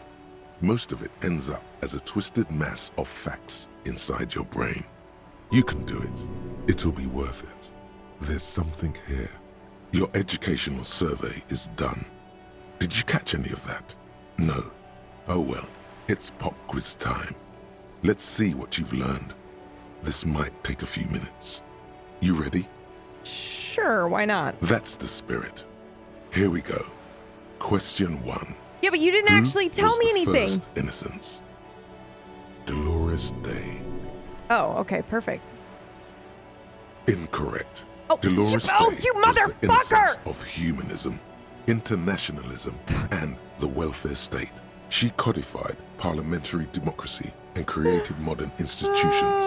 Among these, the moral intern, she was powerful and beautiful on all her icons. Her colors are silver, white, and apricot. And when you think her name, Dolores, stomach acid rises to the back of your throat, and it hurts. You see a flash silver, a wreath, an airport bag, and blonde hair. You don't know why. Another choice, perhaps? Steer clear of this one. There's something terrible about this one. No. A strange sensation of loss. When she left the earth, the dust, and the ice, and the humans. That is unimportant to the quiz. Stop thinking about this. No. Yes, I the refuse. quiz is impersonal. No need to rouse sensations in yourself at the mention of Dolores Day.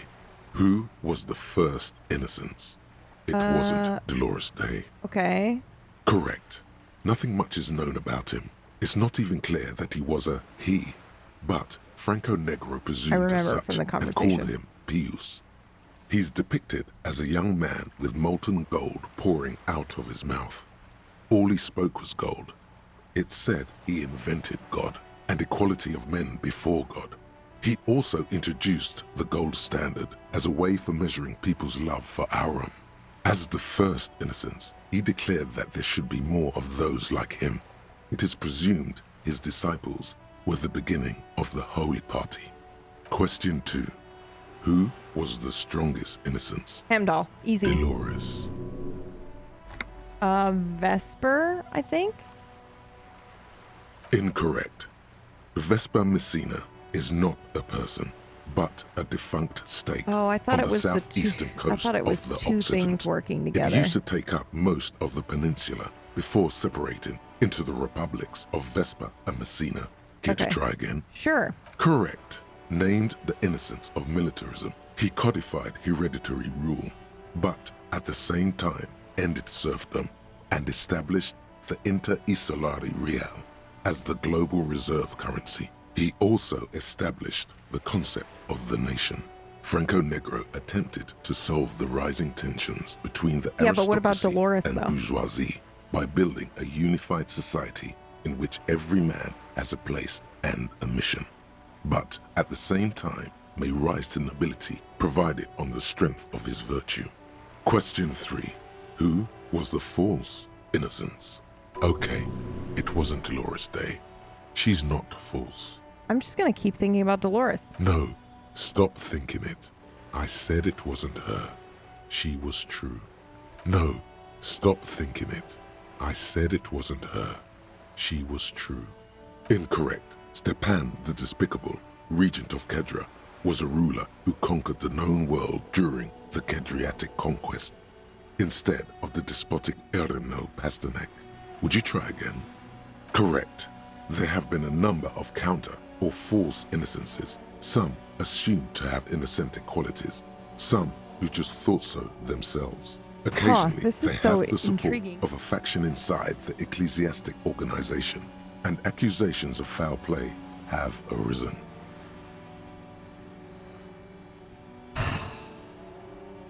My cat has taken my seat, so I have to sit on a stool, I think. The most famous and important of these was Erno Pasternak. He was into torture, despotism, holy shit, hymns, cannons, and world conquest, but got defeated and humiliated by Stepan the Despicable of Kedra.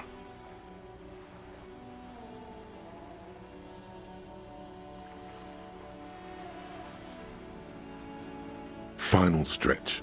You've come so far and learned so much. This is the most important one. Question 4. Who was the greatest innocence? The most important of them all. The most precious to humankind. Dolores. Correct. The Mesk might see Franco Negro as the father of nations, but as of this century, there's been a great shift in attitude. Dolores Day has become widely regarded as the greatest innocence. A most radical change to the whole fabric of the world. Everything from inter-esolary travel to the connected world to 3 consecutive scientific revolutions can be traced back to her. Every decade that passes, she seems less human somehow, and more beautiful, and more beautiful, and more beautiful. Congratulations on finishing the test. The results and your subsequent grade have been calculated. You get a C, vaguely passable. A solid effort with nothing much else to show. Nice going, mediocrity man. You would have done better if you just left Dolores Day for the end. Dial the Dolores Day down a bit. Damn you, you motherfucker. What's going on with you? Oh, you fell asleep. I'm so sorry. Thinks it's so smart, goddamn. Okay.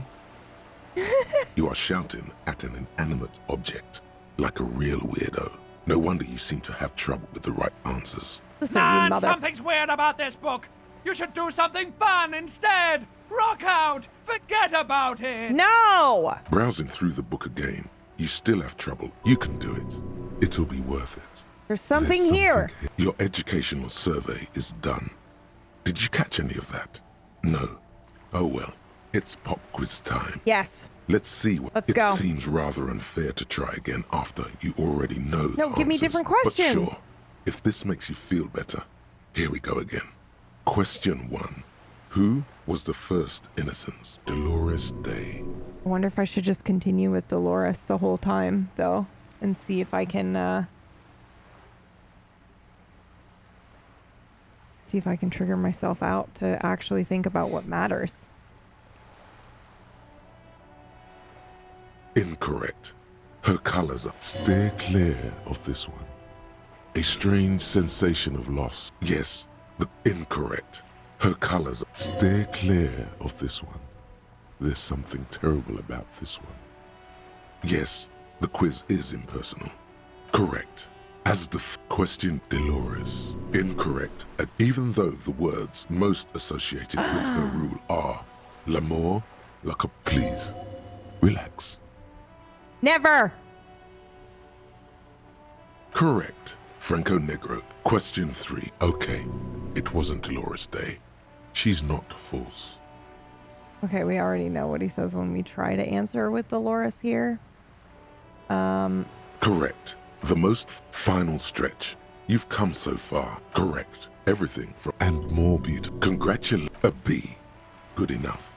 Everyone misses a few from time to time. I answered wrong every time. You would have done better if you just dialed the Dolores Day down a bit. Fuck you again, you damned condescending prick. I swear I'll rip you apart. What the fuck is happening? The lieutenant is tapping his foot. How is it possible that you're messing this up? Are you doing it on purpose? I was doing it on purpose. Thank you very much. You can do it. Your educational survey. Okay. It seemed Dolores Day. Correct. As the first question to Dolores. Correct. Franco Nick question. Okay. It wasn't Dolores Day. Correct. The most final stretch. Correct. Everything. And more beauty. Congratulations. An A. All correct. Impressive. Oddly so. You really navigated some treacherous Oh, waters that's here. all it was? Well done. Okay. But endless tries aren't really fair, don't you think? I mean, you're being a dick. Do I keep trying again? Oh. I feel like there's more to that book, but okay. Okay. Also, it's 1700 already. Holy shit.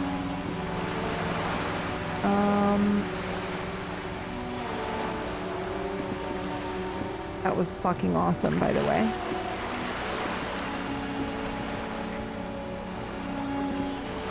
You killed your morale twice reading that book. Yeah, it's fine. I live in the gutter. Alright, that took us for fucking ever, but I'm here for it. It was good. Okay, what else did we have to do today? I kind of want to talk to that lady up on the roof, but I don't know how to... Oh yeah, we gotta talk to these fuckers. 17 isn't on a clock. I said it's 17 o'clock. I know what you mean, I guess. Oh, hey, Miss Non-Gardener. Let me handle this.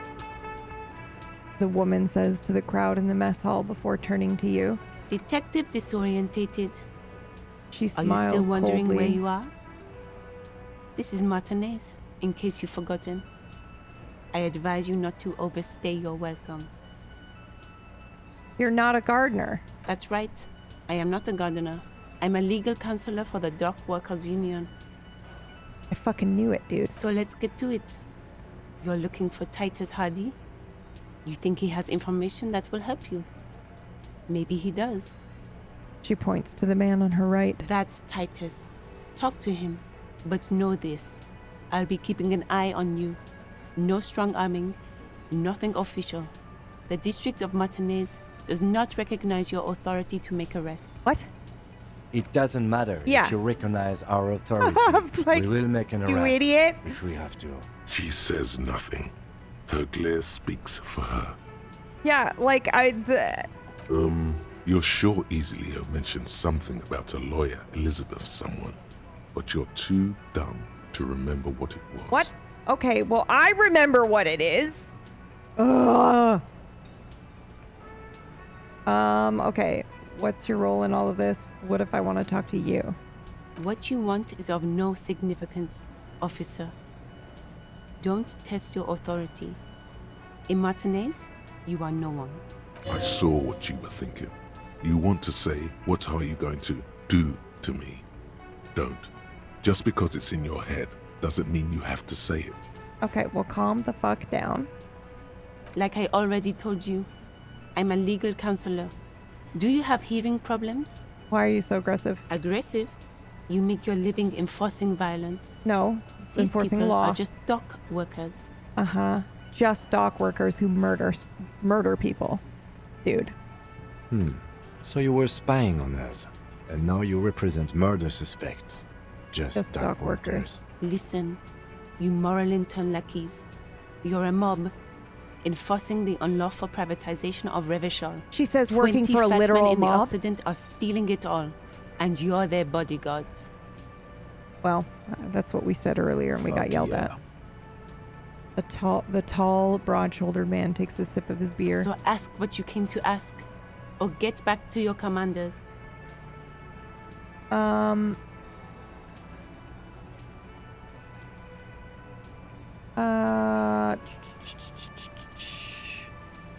Ooh, yeah, let's do that. Let's ask those questions. Day 2 gardener, do not like. Yeah, I know.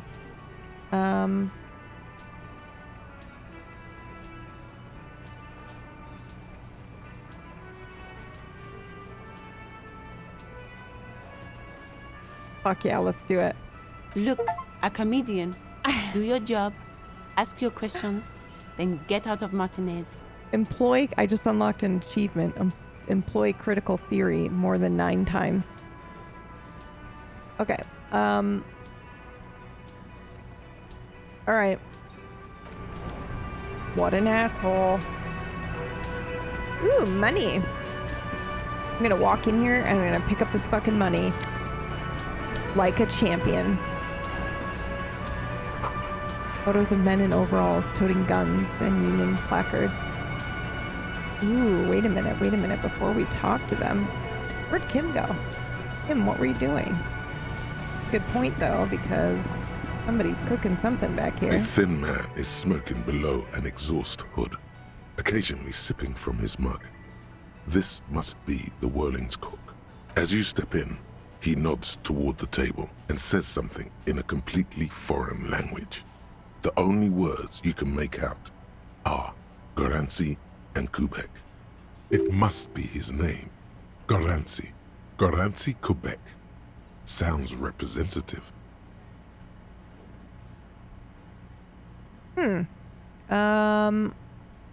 We failed. Hello, sir. Got time for a few questions. The man puts his cup down and replies something, his left hand drawing arcs in the air. Leo said you're friends with Mañana. Is that true? The mention of Mañana gets his attention. He smiles and delivers a whole slew of unfamiliar words and lively gestures. Then he falls silent again. They're friends? Okay,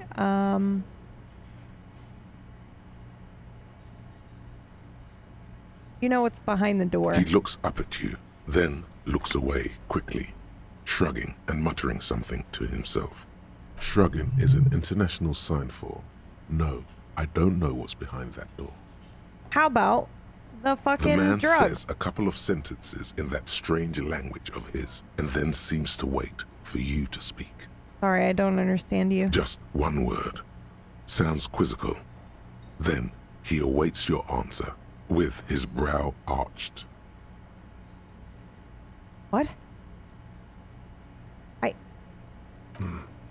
Boars need more vodka? He picks up bottle from the shelf. Okay, so it's vodka that keeps the men happy and in good spirits. Clever move by the Union. Vodka borscht! that it? I love it, Bratan!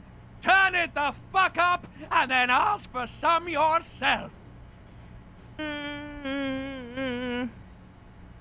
Turning it up seems like a dangerous idea, honestly. The place is a powder keg. Well... No vodka, cut it. Might be interesting as well. The cook gives you a long, disappointed look, then turns the stove off and seems to wait for you to speak. Okay. He smiles and bangs his ladle against each of his pots in turn. Okay, have a good day. Hey, we completed a task, dude. We did it. Alright. And now... you see a hawthorn bush outside. Wait, for real? Behind the dockworkers, a ceiling-height window. The hawthorn branches scrape the glass like bony fingers. The men are talking, but you swear you hear those black limbs tap on the window as the wind blows outside. Squint. There's a little slide panel up there to let some air in. No need to open it in spring. It's still too cold outside. You're not so sure about that. Somehow you just know. Minus 12. It's not time yet. What the fuck is happening? There's something out there. Yeah, your mother.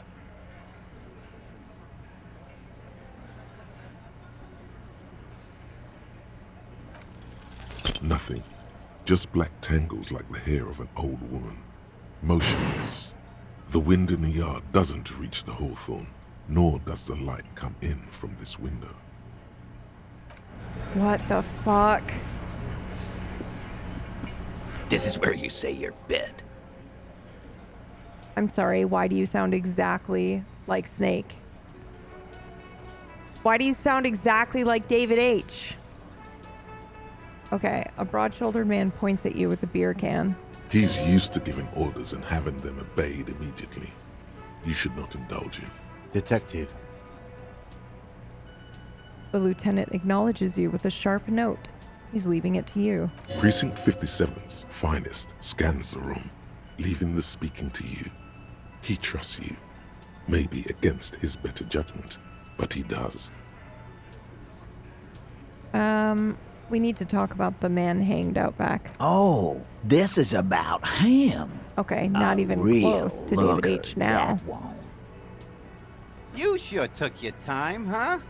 Waited for him to get real ripe and pretty for you. Oh, he was a real pretty boy. Hanging up there, letting out that pretty boy smell. The fuck? I can't for the life of me understand why you did it. I mean, I would have just left him up there. You must really like cleaning up other people's shit. You might want to start asking your questions now. It's not going to get better than this. These guys are so macho, they're ready to confess to first-degree murder. Ask if it was them. Scan the room. No. I see here. You got business with my boys. You got business with me. The boys are too eager to please him to keep their mouths shut. You're gonna get a good head count here. Just wait. Yeah! You fuck with the Hardy boys, you fuck with Titus Hardy! Shouts the scrawny, rat-faced man, 2 teeth missing in the front. Relax, Dennis. No one is fucking you yet. Says the 40-something man from the corner, with a plectrum hanging from his neck. Yeah, Dennis, calm down. A blonde- No one's fucking you, you stupid fuck. Blonde man in his 30s agrees. Let Dennis enjoy his fucking, man. We don't mind. You notice gang tattoos. Aha! Yeah, you're not even being fucked, Dennis. The fat guy in the middle lets out a little chuckle. Easy, fellas. We got company. Titus Let's see what doesn't brings into the it. cop around. Too late. You already scanned the room. You got a pretty good picture. A picture of what? Of the actors here. You could take another look at the tracks in the mud on the crime scene. Compare it to these guys. Nice. Okay. Did you do it? The pretty boy. You guys really love talking about that pretty boy. Mm-hmm. Funny. But my partner and I have a serious matter to discuss with you.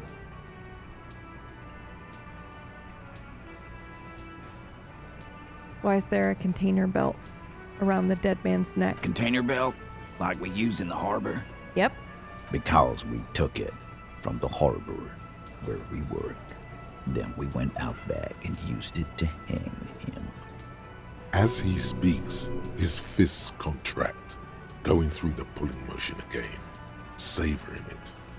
We did this together, all of us, until he was dead. That's why there's a container belt around his neck. Except we know that's not how he died. Goddamn right. No. These 7 honest men have equally come forth. They told you what happened so that you don't waste any more of your time. They're playing to their considerable strength in numbers. Uh-huh. Don't talk about arresting them. You'll only bring attention to your inability to do so. Yeah, because it's 7 of them. Yeah, she's like, equally, we've all confessed to it, so you can't arrest us because you'd have to arrest all 7. So when did the hanging incident occur? You don't have to answer any of his questions. I know, Lizzie. Relax. We killed him last Sunday night. Seemed like a good way to end the week.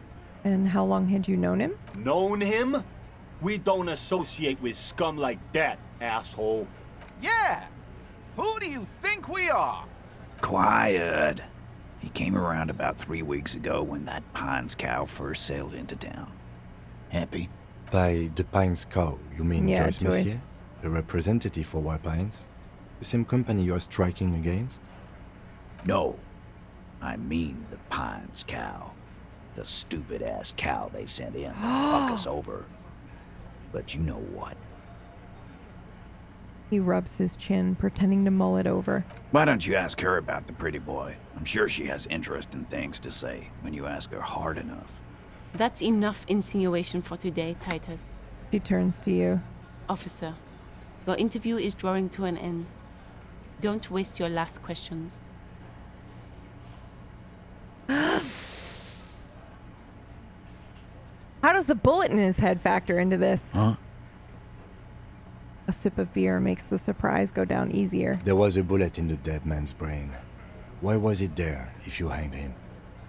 How the fuck do I know? Anyone could have shot him. Target practice, maybe. Another sip.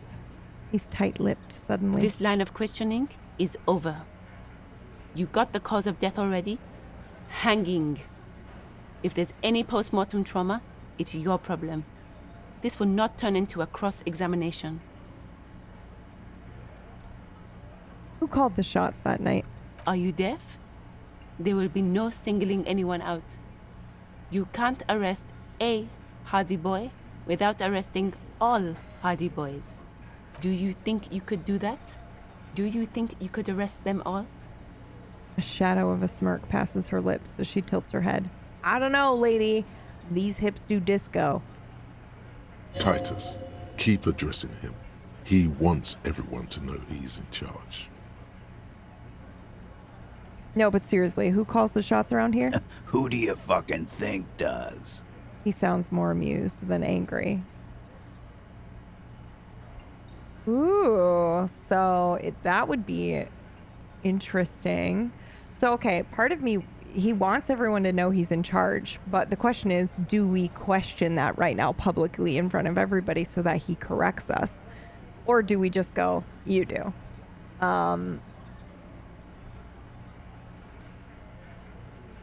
I also like Everett Clare. You answer to him, right? I'm going to go with you do. You give the commands. That's right, asshole. There we go. Titus Hardy runs the Hardy Boys. Ain't that so, fellas? He looks around for approval. I think you got your answer, Mr. Law. No, you did not get an answer. Titus does administrative work. He pushes paper, fills out forms. The others can't read. But on that night, they all acted as one man. Okay, Elizabeth, you're trying to defend them, but they're just telling you shit. They're speaking without you. So, whoopsies. Why did you kill him? Why? 'Cause he was worthless mercenary scum. And he stepped out alive in my town. Okay, that's it? And he stepped out of line. He repeats, jaw clamped shut like a What vice. kind of mercenary? The kind that shows up when you start a strike. The experienced kind, too. Had Cohoy and Semenine written all over him. Ex-Oranese Special Forces. A live grenade. Right here in our bar. This one has a special gripe with him coming here. Ooh. I can't prove it, but I know he was sent by the Wild Pines. They hire merc shit like that. Story of every strike from here to Samara.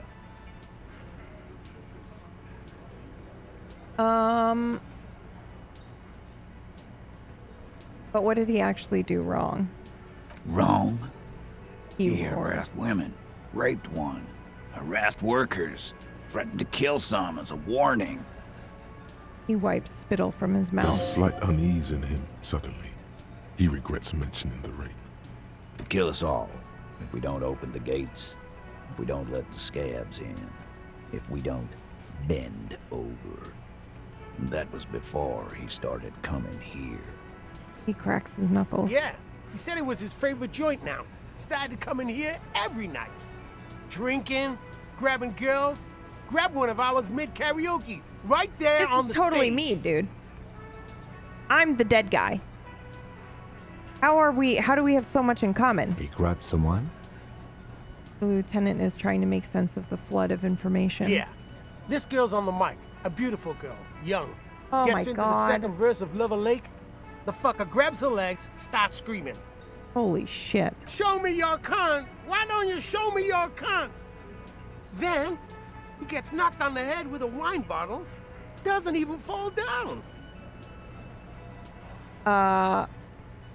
Was this the same one who was sexually assaulted, raped, you said? Aren't you fucking listening?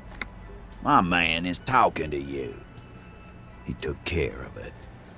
They got the girl out before anything else could happen. Yeah, me and Eugene got her out. Aren't you fucking listening? He repeats like a parrot. Okay, well, but then who was it? No, you're not getting the name. That's a Martinez matter, and I'm not discussing it with you clowns. There's nothing you can do for now. He's stonewalling you. And what, no remorse? How many people have you sent to the Shays? Ever felt remorse for them? For send them to Reunion to rot. For 20 years. For life. He says it as if it were worse than dying.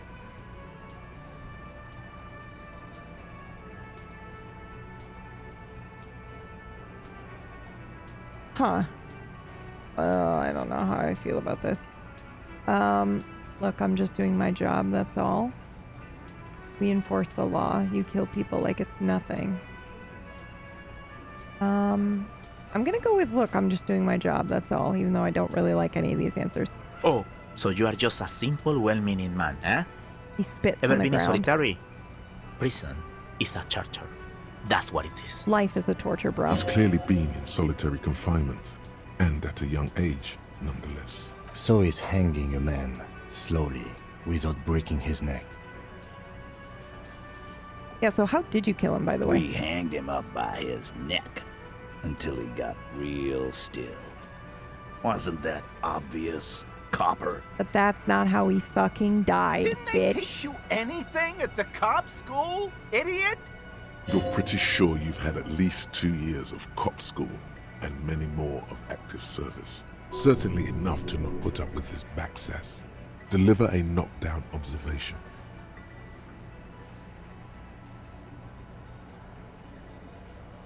Now you listen to me, Sonny Jim.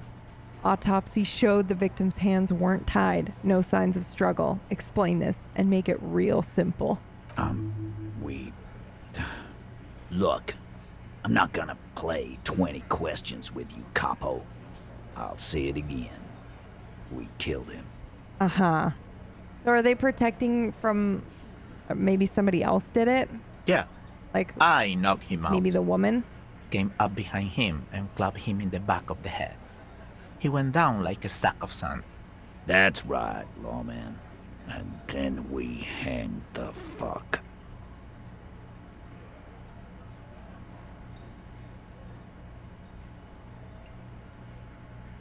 What did you use to knock the victim My out? fucking elbow, Copper. Samaran boxing style. And where did this all take place? Right fucking here. Eugene already told you that the fuck had started coming to our bar. Yeah, man, weren't you listening? Cool. Fingers crossed. But the wine bottle, though. Actually, they're admirably, surprisingly I composed. fucking hate this, The dude. entire room. Given how many questions you've lobbed their way. All of them? Maybe one is fidgeting? Well, this one. But he's always fidgeting. So don't get your hopes up. Right. Like what, Copper? Okay. Why don't I just arrest you? We're not going to do that, because... Nothing. Your investigation here is done. Leave Martinez, go back to your stations where you belong. I think we're going to stick around, thanks. Some things don't add up here, Titus. The lieutenant closes I've his done this notebook. job for long enough to know that people don't just confess to first-degree murder. Even if it is a group responsibility. We're going to look into this. Good luck with that. He grabs You've another heard beer. everything a rent-a-cop is gonna hear from us. Real law officials. You're lucky you didn't get a beating. Rent-a-cop. So that's what this is about. He doesn't see you as his equals. Yeah, no shit suggestion. Forget about Bro. their games. You've mapped out the characters. Reading the footprints in the yard should be easier now.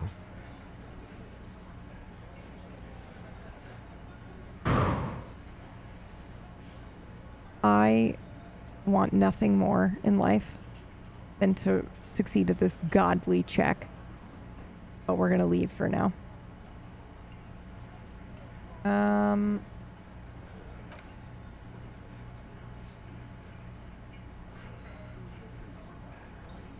Okay, we're gonna go look.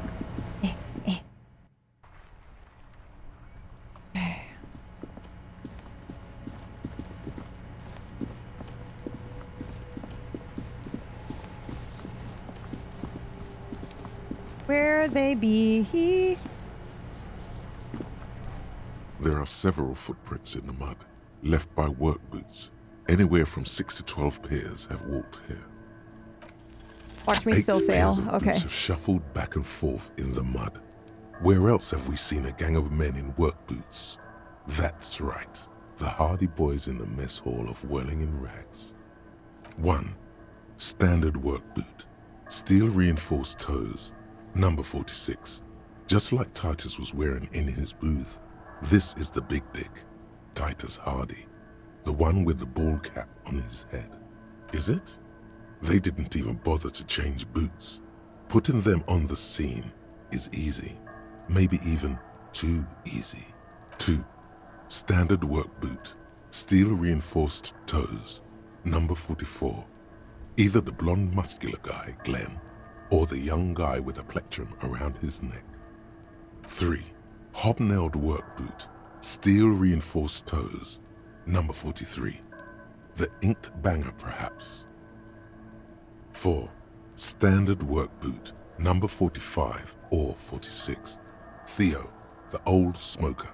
You think you even see a tiny fleck of cigarette ash inside the print.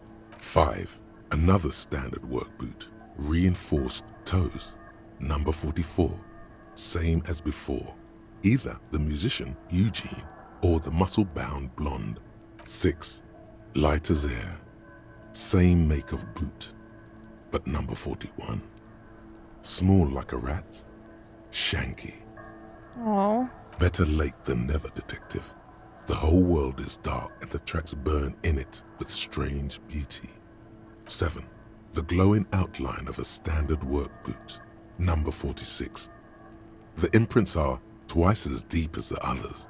The weight exceeds 200 kilograms. Fat Angus. Carrying something? And the last one? 8. Another standard work boot. Number 44. There's an aberration in the pattern of the sole. The right sole is smoother, more worn.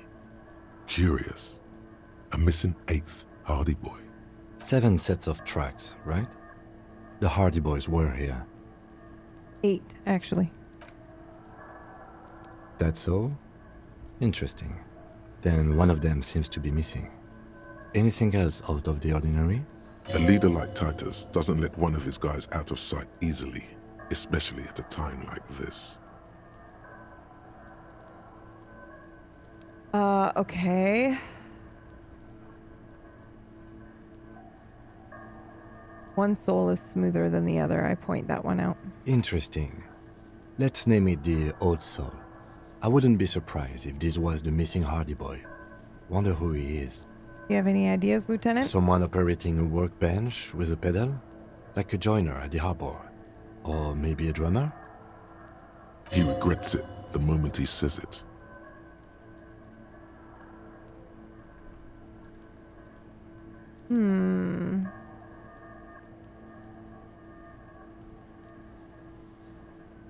I'm just gonna nod. I don't know why I said that.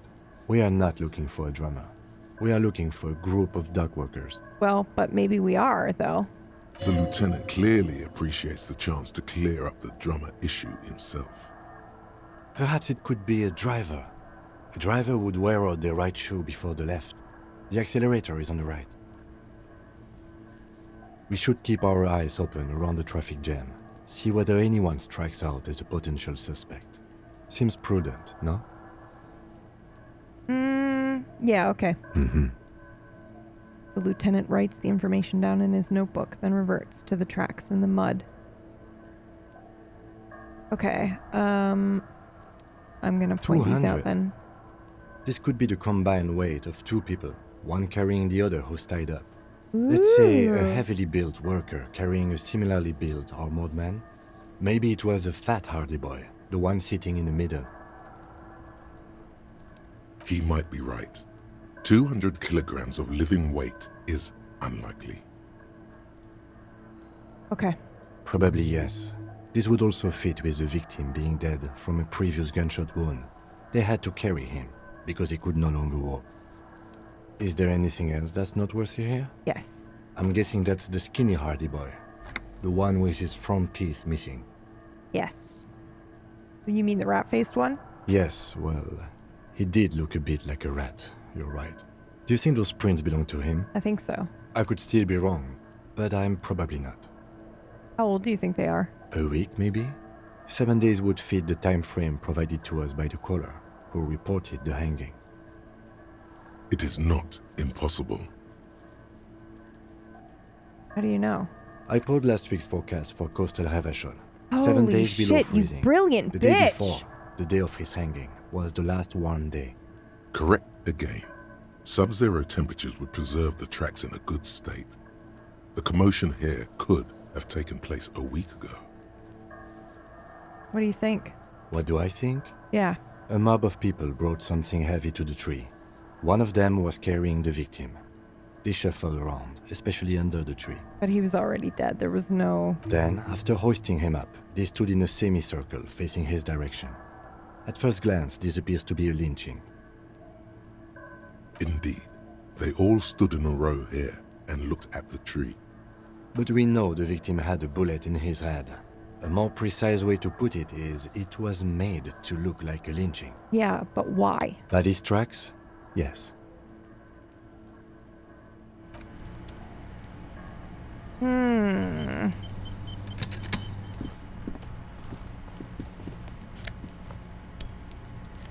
Okay, there is a lot going on here. I need to get in here now, I've decided. An inconspicuous pile of the roofing material. All right, perception, here we go. Perception. Oh my god, we have nothing in perception? Holy shit, this is gonna blow balls.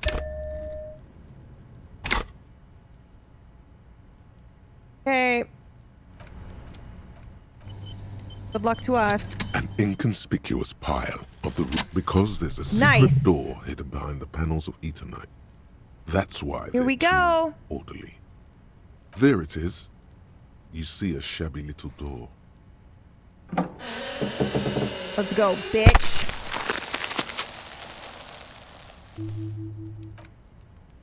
What is this then? A tool shed? Let's investigate. Yeah, baby, let's go.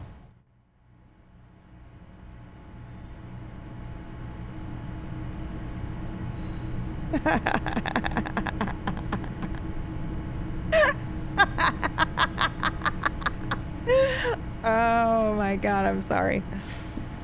Oh shit.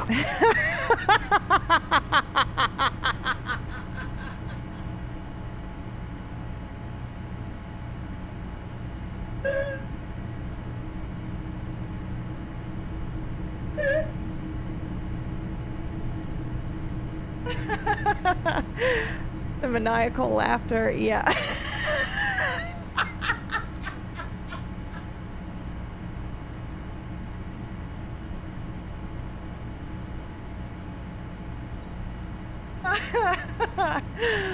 Oh god.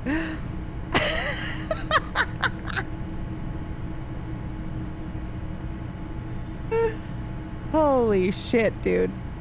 I'm sorry. Corpse time, yeah. Brad made a joke. Orcish went to go see the movies. Brad made a joke, and it was funny. Oh, fuck. Okay. Oh, Lord. Okay, a silver plate with traces of bone yellow powder. Oh! As in the same one was for the gun? My beating heart. Oh. It's amphetamine. Sweet amphetamine. No. The lieutenant isn't studying the powder in the mirror. He's studying you.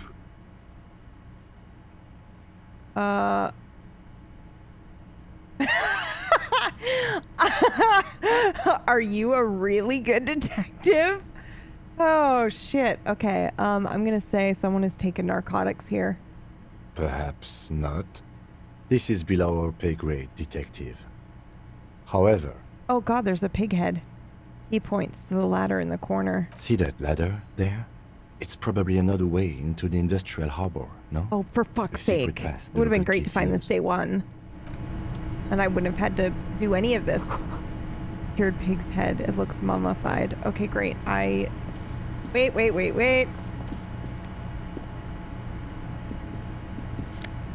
I will take everything. Thank you so much.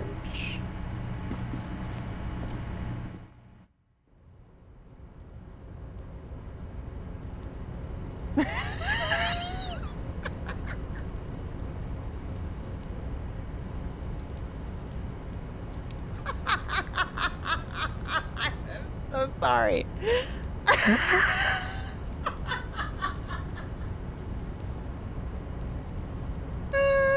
I should end stream.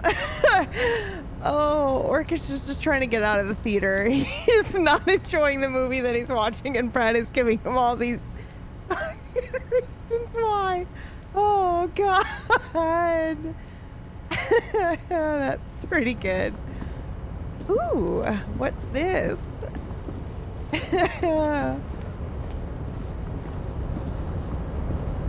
Rip Orcish, yeah. His internet went down, and so he wasn't able to stream, and he was, you know, not feeling good about it. And Brad was like, go to the movies. So he did, but he's not enjoying the movie, and he doesn't want to sit through the next 2 hours.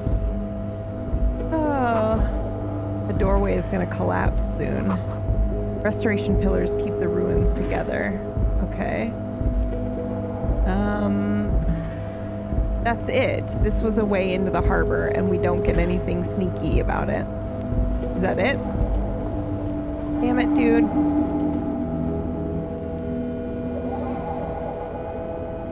Isn't this the only way down?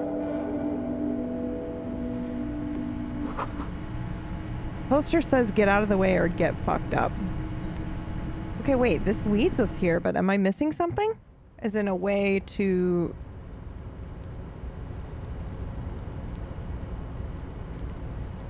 Oh, maybe you just go over here?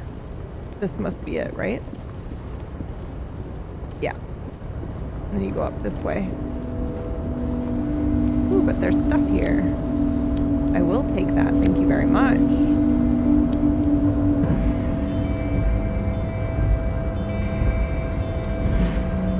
It's a way into the harbor, but is it? A way to see stuff.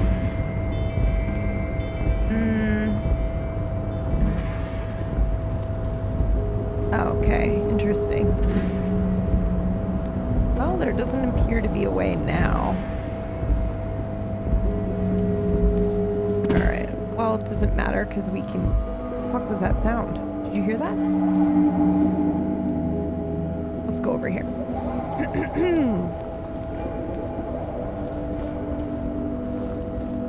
You haven't been in the harbor yet, you can interact with your cloak to jump down. It's a one-time thing. Okay, that explains why I'm so confused. Thank you very much. Holy shit, dude, that was so fucking funny. Oh my god. Fuck.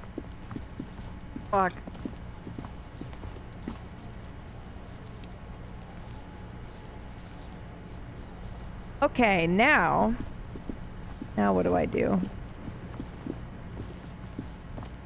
This trash container is locked. The sliding lid has a padlock that says, whirling in rags. There's something in there, not necessarily connected to the case, but still. Ooh, why am I looking at you, trash container? Well, it is a container. Maybe you're prioritizing Wait, we already looked in here, didn't we? Trash, food waste from the cafeteria. Seems They like lock these containers to keep the derelicts from flocking in. Right. Could be evidence too. Okay, but we already looked in This here, didn't trash we? container. We did. I know we did. Tools. Give me that. Let's go, This baby. trash container Oh, wait. Maybe not. Maybe it's these? This trash container. We could try using a pry bar. The one you took from my motor carriage. Okay. Or, Lieutenant? Or we could ask for a key from the manager of the Whirling in Rags. He probably has one. Okay. That's less exciting, but alright. Okay, wait, what? Why do I... What? No. No! No!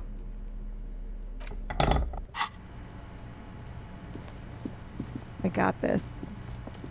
We should talk to her too, by the way, on the rooftop. We only talked to her briefly day one, but... Holy shit. The guy that was sleeping here is no longer awake either. Can I help you? Is the trash container out back yours? Mine? No, it belongs to the Whirling in Rags. But you know what I mean. Thank you for clearing that up. Why do you keep the container locked? Why? To keep the hobos and drunks out. That's why. And the neighbors too. They put their trash there and they don't pay for the garbage company. I thought as much. And are you the only party with access to the trash container? Well, yes. Us and the garbage disposal company. It seems a little callous, doesn't it? Something stirs in you.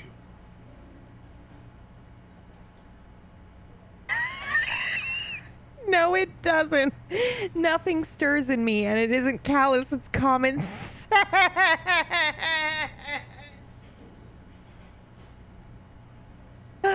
Oh, I am done with your shit, Rhetoric. Prod at him and find out.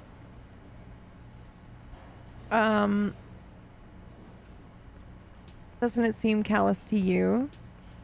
Guarding even your leftovers from the poor? Callous? What are you, Kras Mazov? Almost all establishments in Revachol keep their trash locked. The Whirling in Rags is not special in that regard. Fucking TikTok that I saw that then Brad also sent me, which is just like somebody telling the story of I had the best nachos or whatever it was in my fucking life. It's the guacamole. I had the best guacamole of my fucking life. And then a homeless dude asked me for it and I gave it to him. And that you could tell by the beginning of the story that she was going to end the story with, and I'm so sad I missed my fucking guacamole. I really regret it, but I just felt like I had to do it. But somebody interrupts her as she's talking to her phone, as she's doing the TikTok, and it's like, it's not a good thing if you have to fucking tell people about it. It's not a good deed if you have to tell people about it. And then she's just like shouting from her phone, like, I'm not a good person. I'm telling people that I miss my guacamole. So good. Oh, God. What do you need them for? It concerns the case. Please cooperate. The lieutenant's voice is harsh and sudden. Just bring them back once you're done, please. Okay, thank you. Oh, my lord. I don't remember talking to this guy. Babysitting imbeciles, what the heck, Liz? It's all about the money, you know? You gotta spend money to make money. Okay. Money's all that really matters. Okay. That looks like fucking Moby. Okay, burp, burp, burp, burp, burp, burp.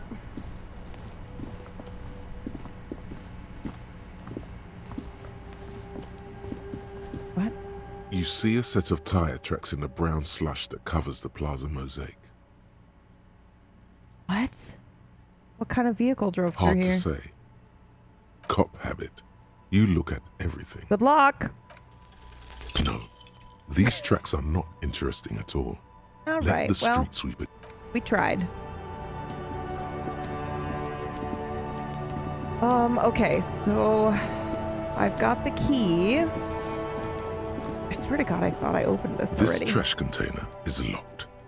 With a well-oiled crack, the lock pops open. Don't. Maybe you shouldn't. I just have a premonition that there's something There in is, here. But you won't like Oh my God, is it my gun? Sweat forms on your brow. Is it Your my hand is badge? still I on the threw my lid. badge away because I didn't want to be a cop anymore. It's my badge. The smell of rotten food rises to greet you. You see soggy cartons, dirty rags, and organic waste. It's my badge. Right? Come on. It's my badge. We're just in time. This hasn't been emptied for over a week. Okay, well, let's fucking go. You see milk and egg rest with one broken egg in it. Some pasta wrapper. Picking up the soggy packages somehow feels familiar. Ew. A box falls into pieces in your hands. Batiste Soleil cereal. There are plastic pasta packages below. And turbo noodles. Nothing of note, however. Among the threadbare kitchen towels, something catches your eye. A pair of denim trousers. As the legs of the slime-covered jeans begin to unspool from the garbage, a rank corpse smell fills the air. The victim's clothes? Cadaverine odor is faint. If these belong to the deceased, they were removed when he was still in the early stages of decay. Drop them in here, officer. How were they removed over his fucking armor shoes? Guitar marked blue jeans. Pockets empty or emptied.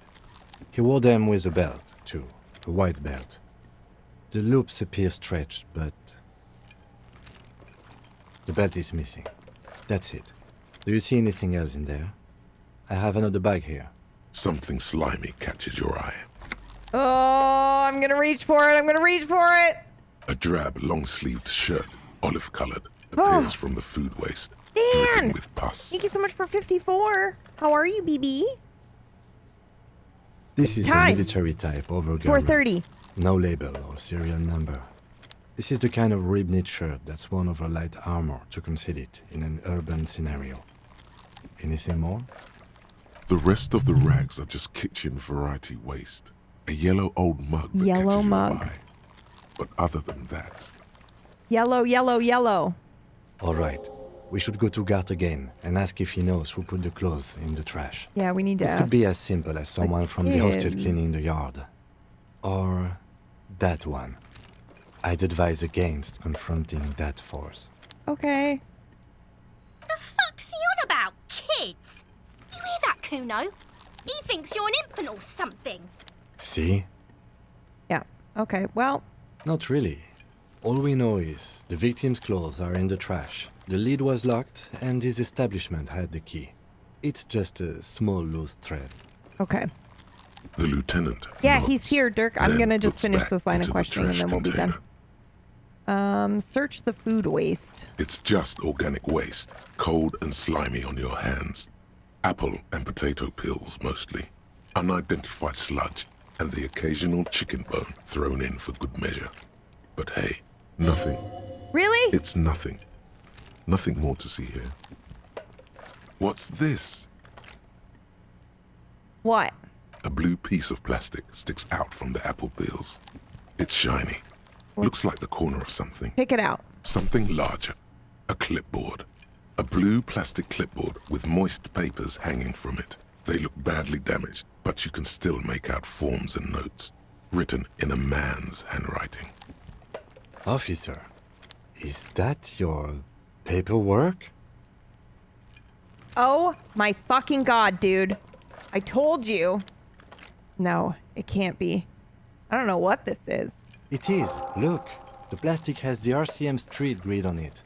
You've even got an autopsy form in there. A miserable looking slip of paper sticks to the If you board. don't mind my asking, how could you have let your paperwork end up in the trash? I didn't think I want to be a cop anymore. That's why I tried to flush my cop life down the toilet. Oh my god, is my badge stuck in my toilet? Well, he doesn't know what to say. His eyes express a rare condolence. Then he picks it up. Lucky we found it. You should take stock of what remains, just to be sure some has not made it into the hands of the RCM's adversaries. Organized crime. That's how and the they knew like. my name, right? There might have been police secrets in your notes. Yeah, okay. It would also not hurt to start taking notes on the case. Now, tell me what your eagle eyes see. Or are we finished? Some items, such as the ledger you found, are interactable. Go to your inventory and select the Interact tab to read your paperwork. Wonderful. I'm getting the mug. You pick out a broken mug with an oddly racist depiction of the yellow man frolicking in saffron. What? Only in its social sensibility. I'm taking it. Mm-hmm. All right, and we're gonna sell it. The container sounds a muffled gong. Damn it, I was really hoping my badge would be in there. Oh. That's one thing off the list. I think we got it all. All right. Holy shit, dude, that was insane. All right, that seems like a good place to wrap up for the day. Wait, hold on. Before we do this, because my memory is awful. The only things that we need to do, you know what I should have done? Is the rest of the shit that we needed to do for the day, and then I should have sent Kim off to go do his thing, and then I read my books. What a productive day, dude. I think so too. I think... Oh, wait, we want to interact with our ledger, right? I just want to interact with this because I will forget. Because my brain is not great. It's the ledger you found in the trash. A pitiful cabbage of white and yellow papers hanging from plastic board, barely held together by a metal clip. This sad display is made complete by the faint smell of urinal cleaner. Okay. Anything else? There's a piece of toilet paper, or is it cleaning tissue? The ledger can take a while. Okay, hold on. pathetic- Let's put the ledger away then. And let's send Kim off to do his thing, and we'll start the ledger tomorrow, and we'll just save here.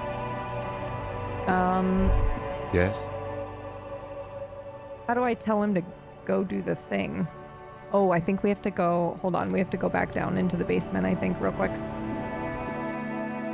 For the processing, right? It's already 1800. So I think that is the best thing to do, to be honest. The bear's eyes are still. All right. Okay. I will need a little help carrying him. Yeah. I can help you.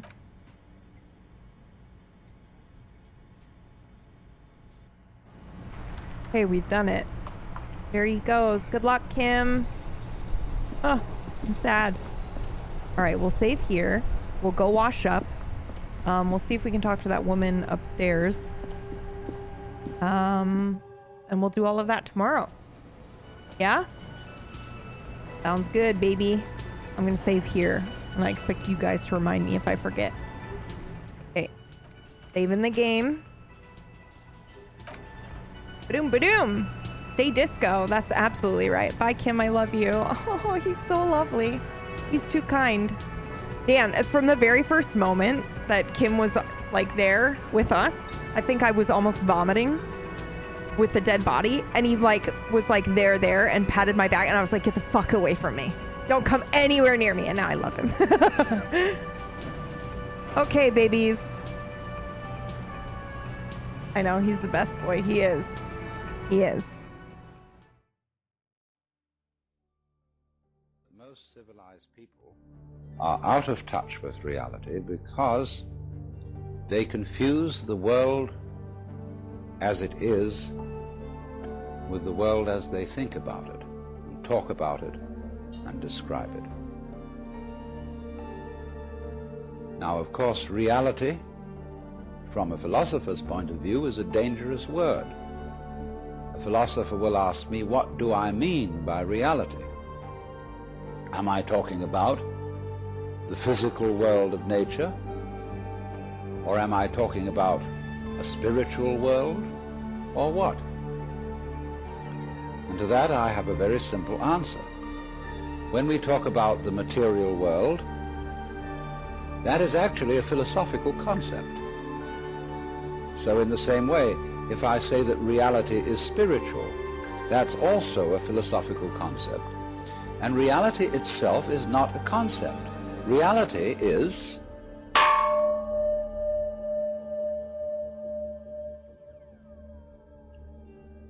and we won't give it a name.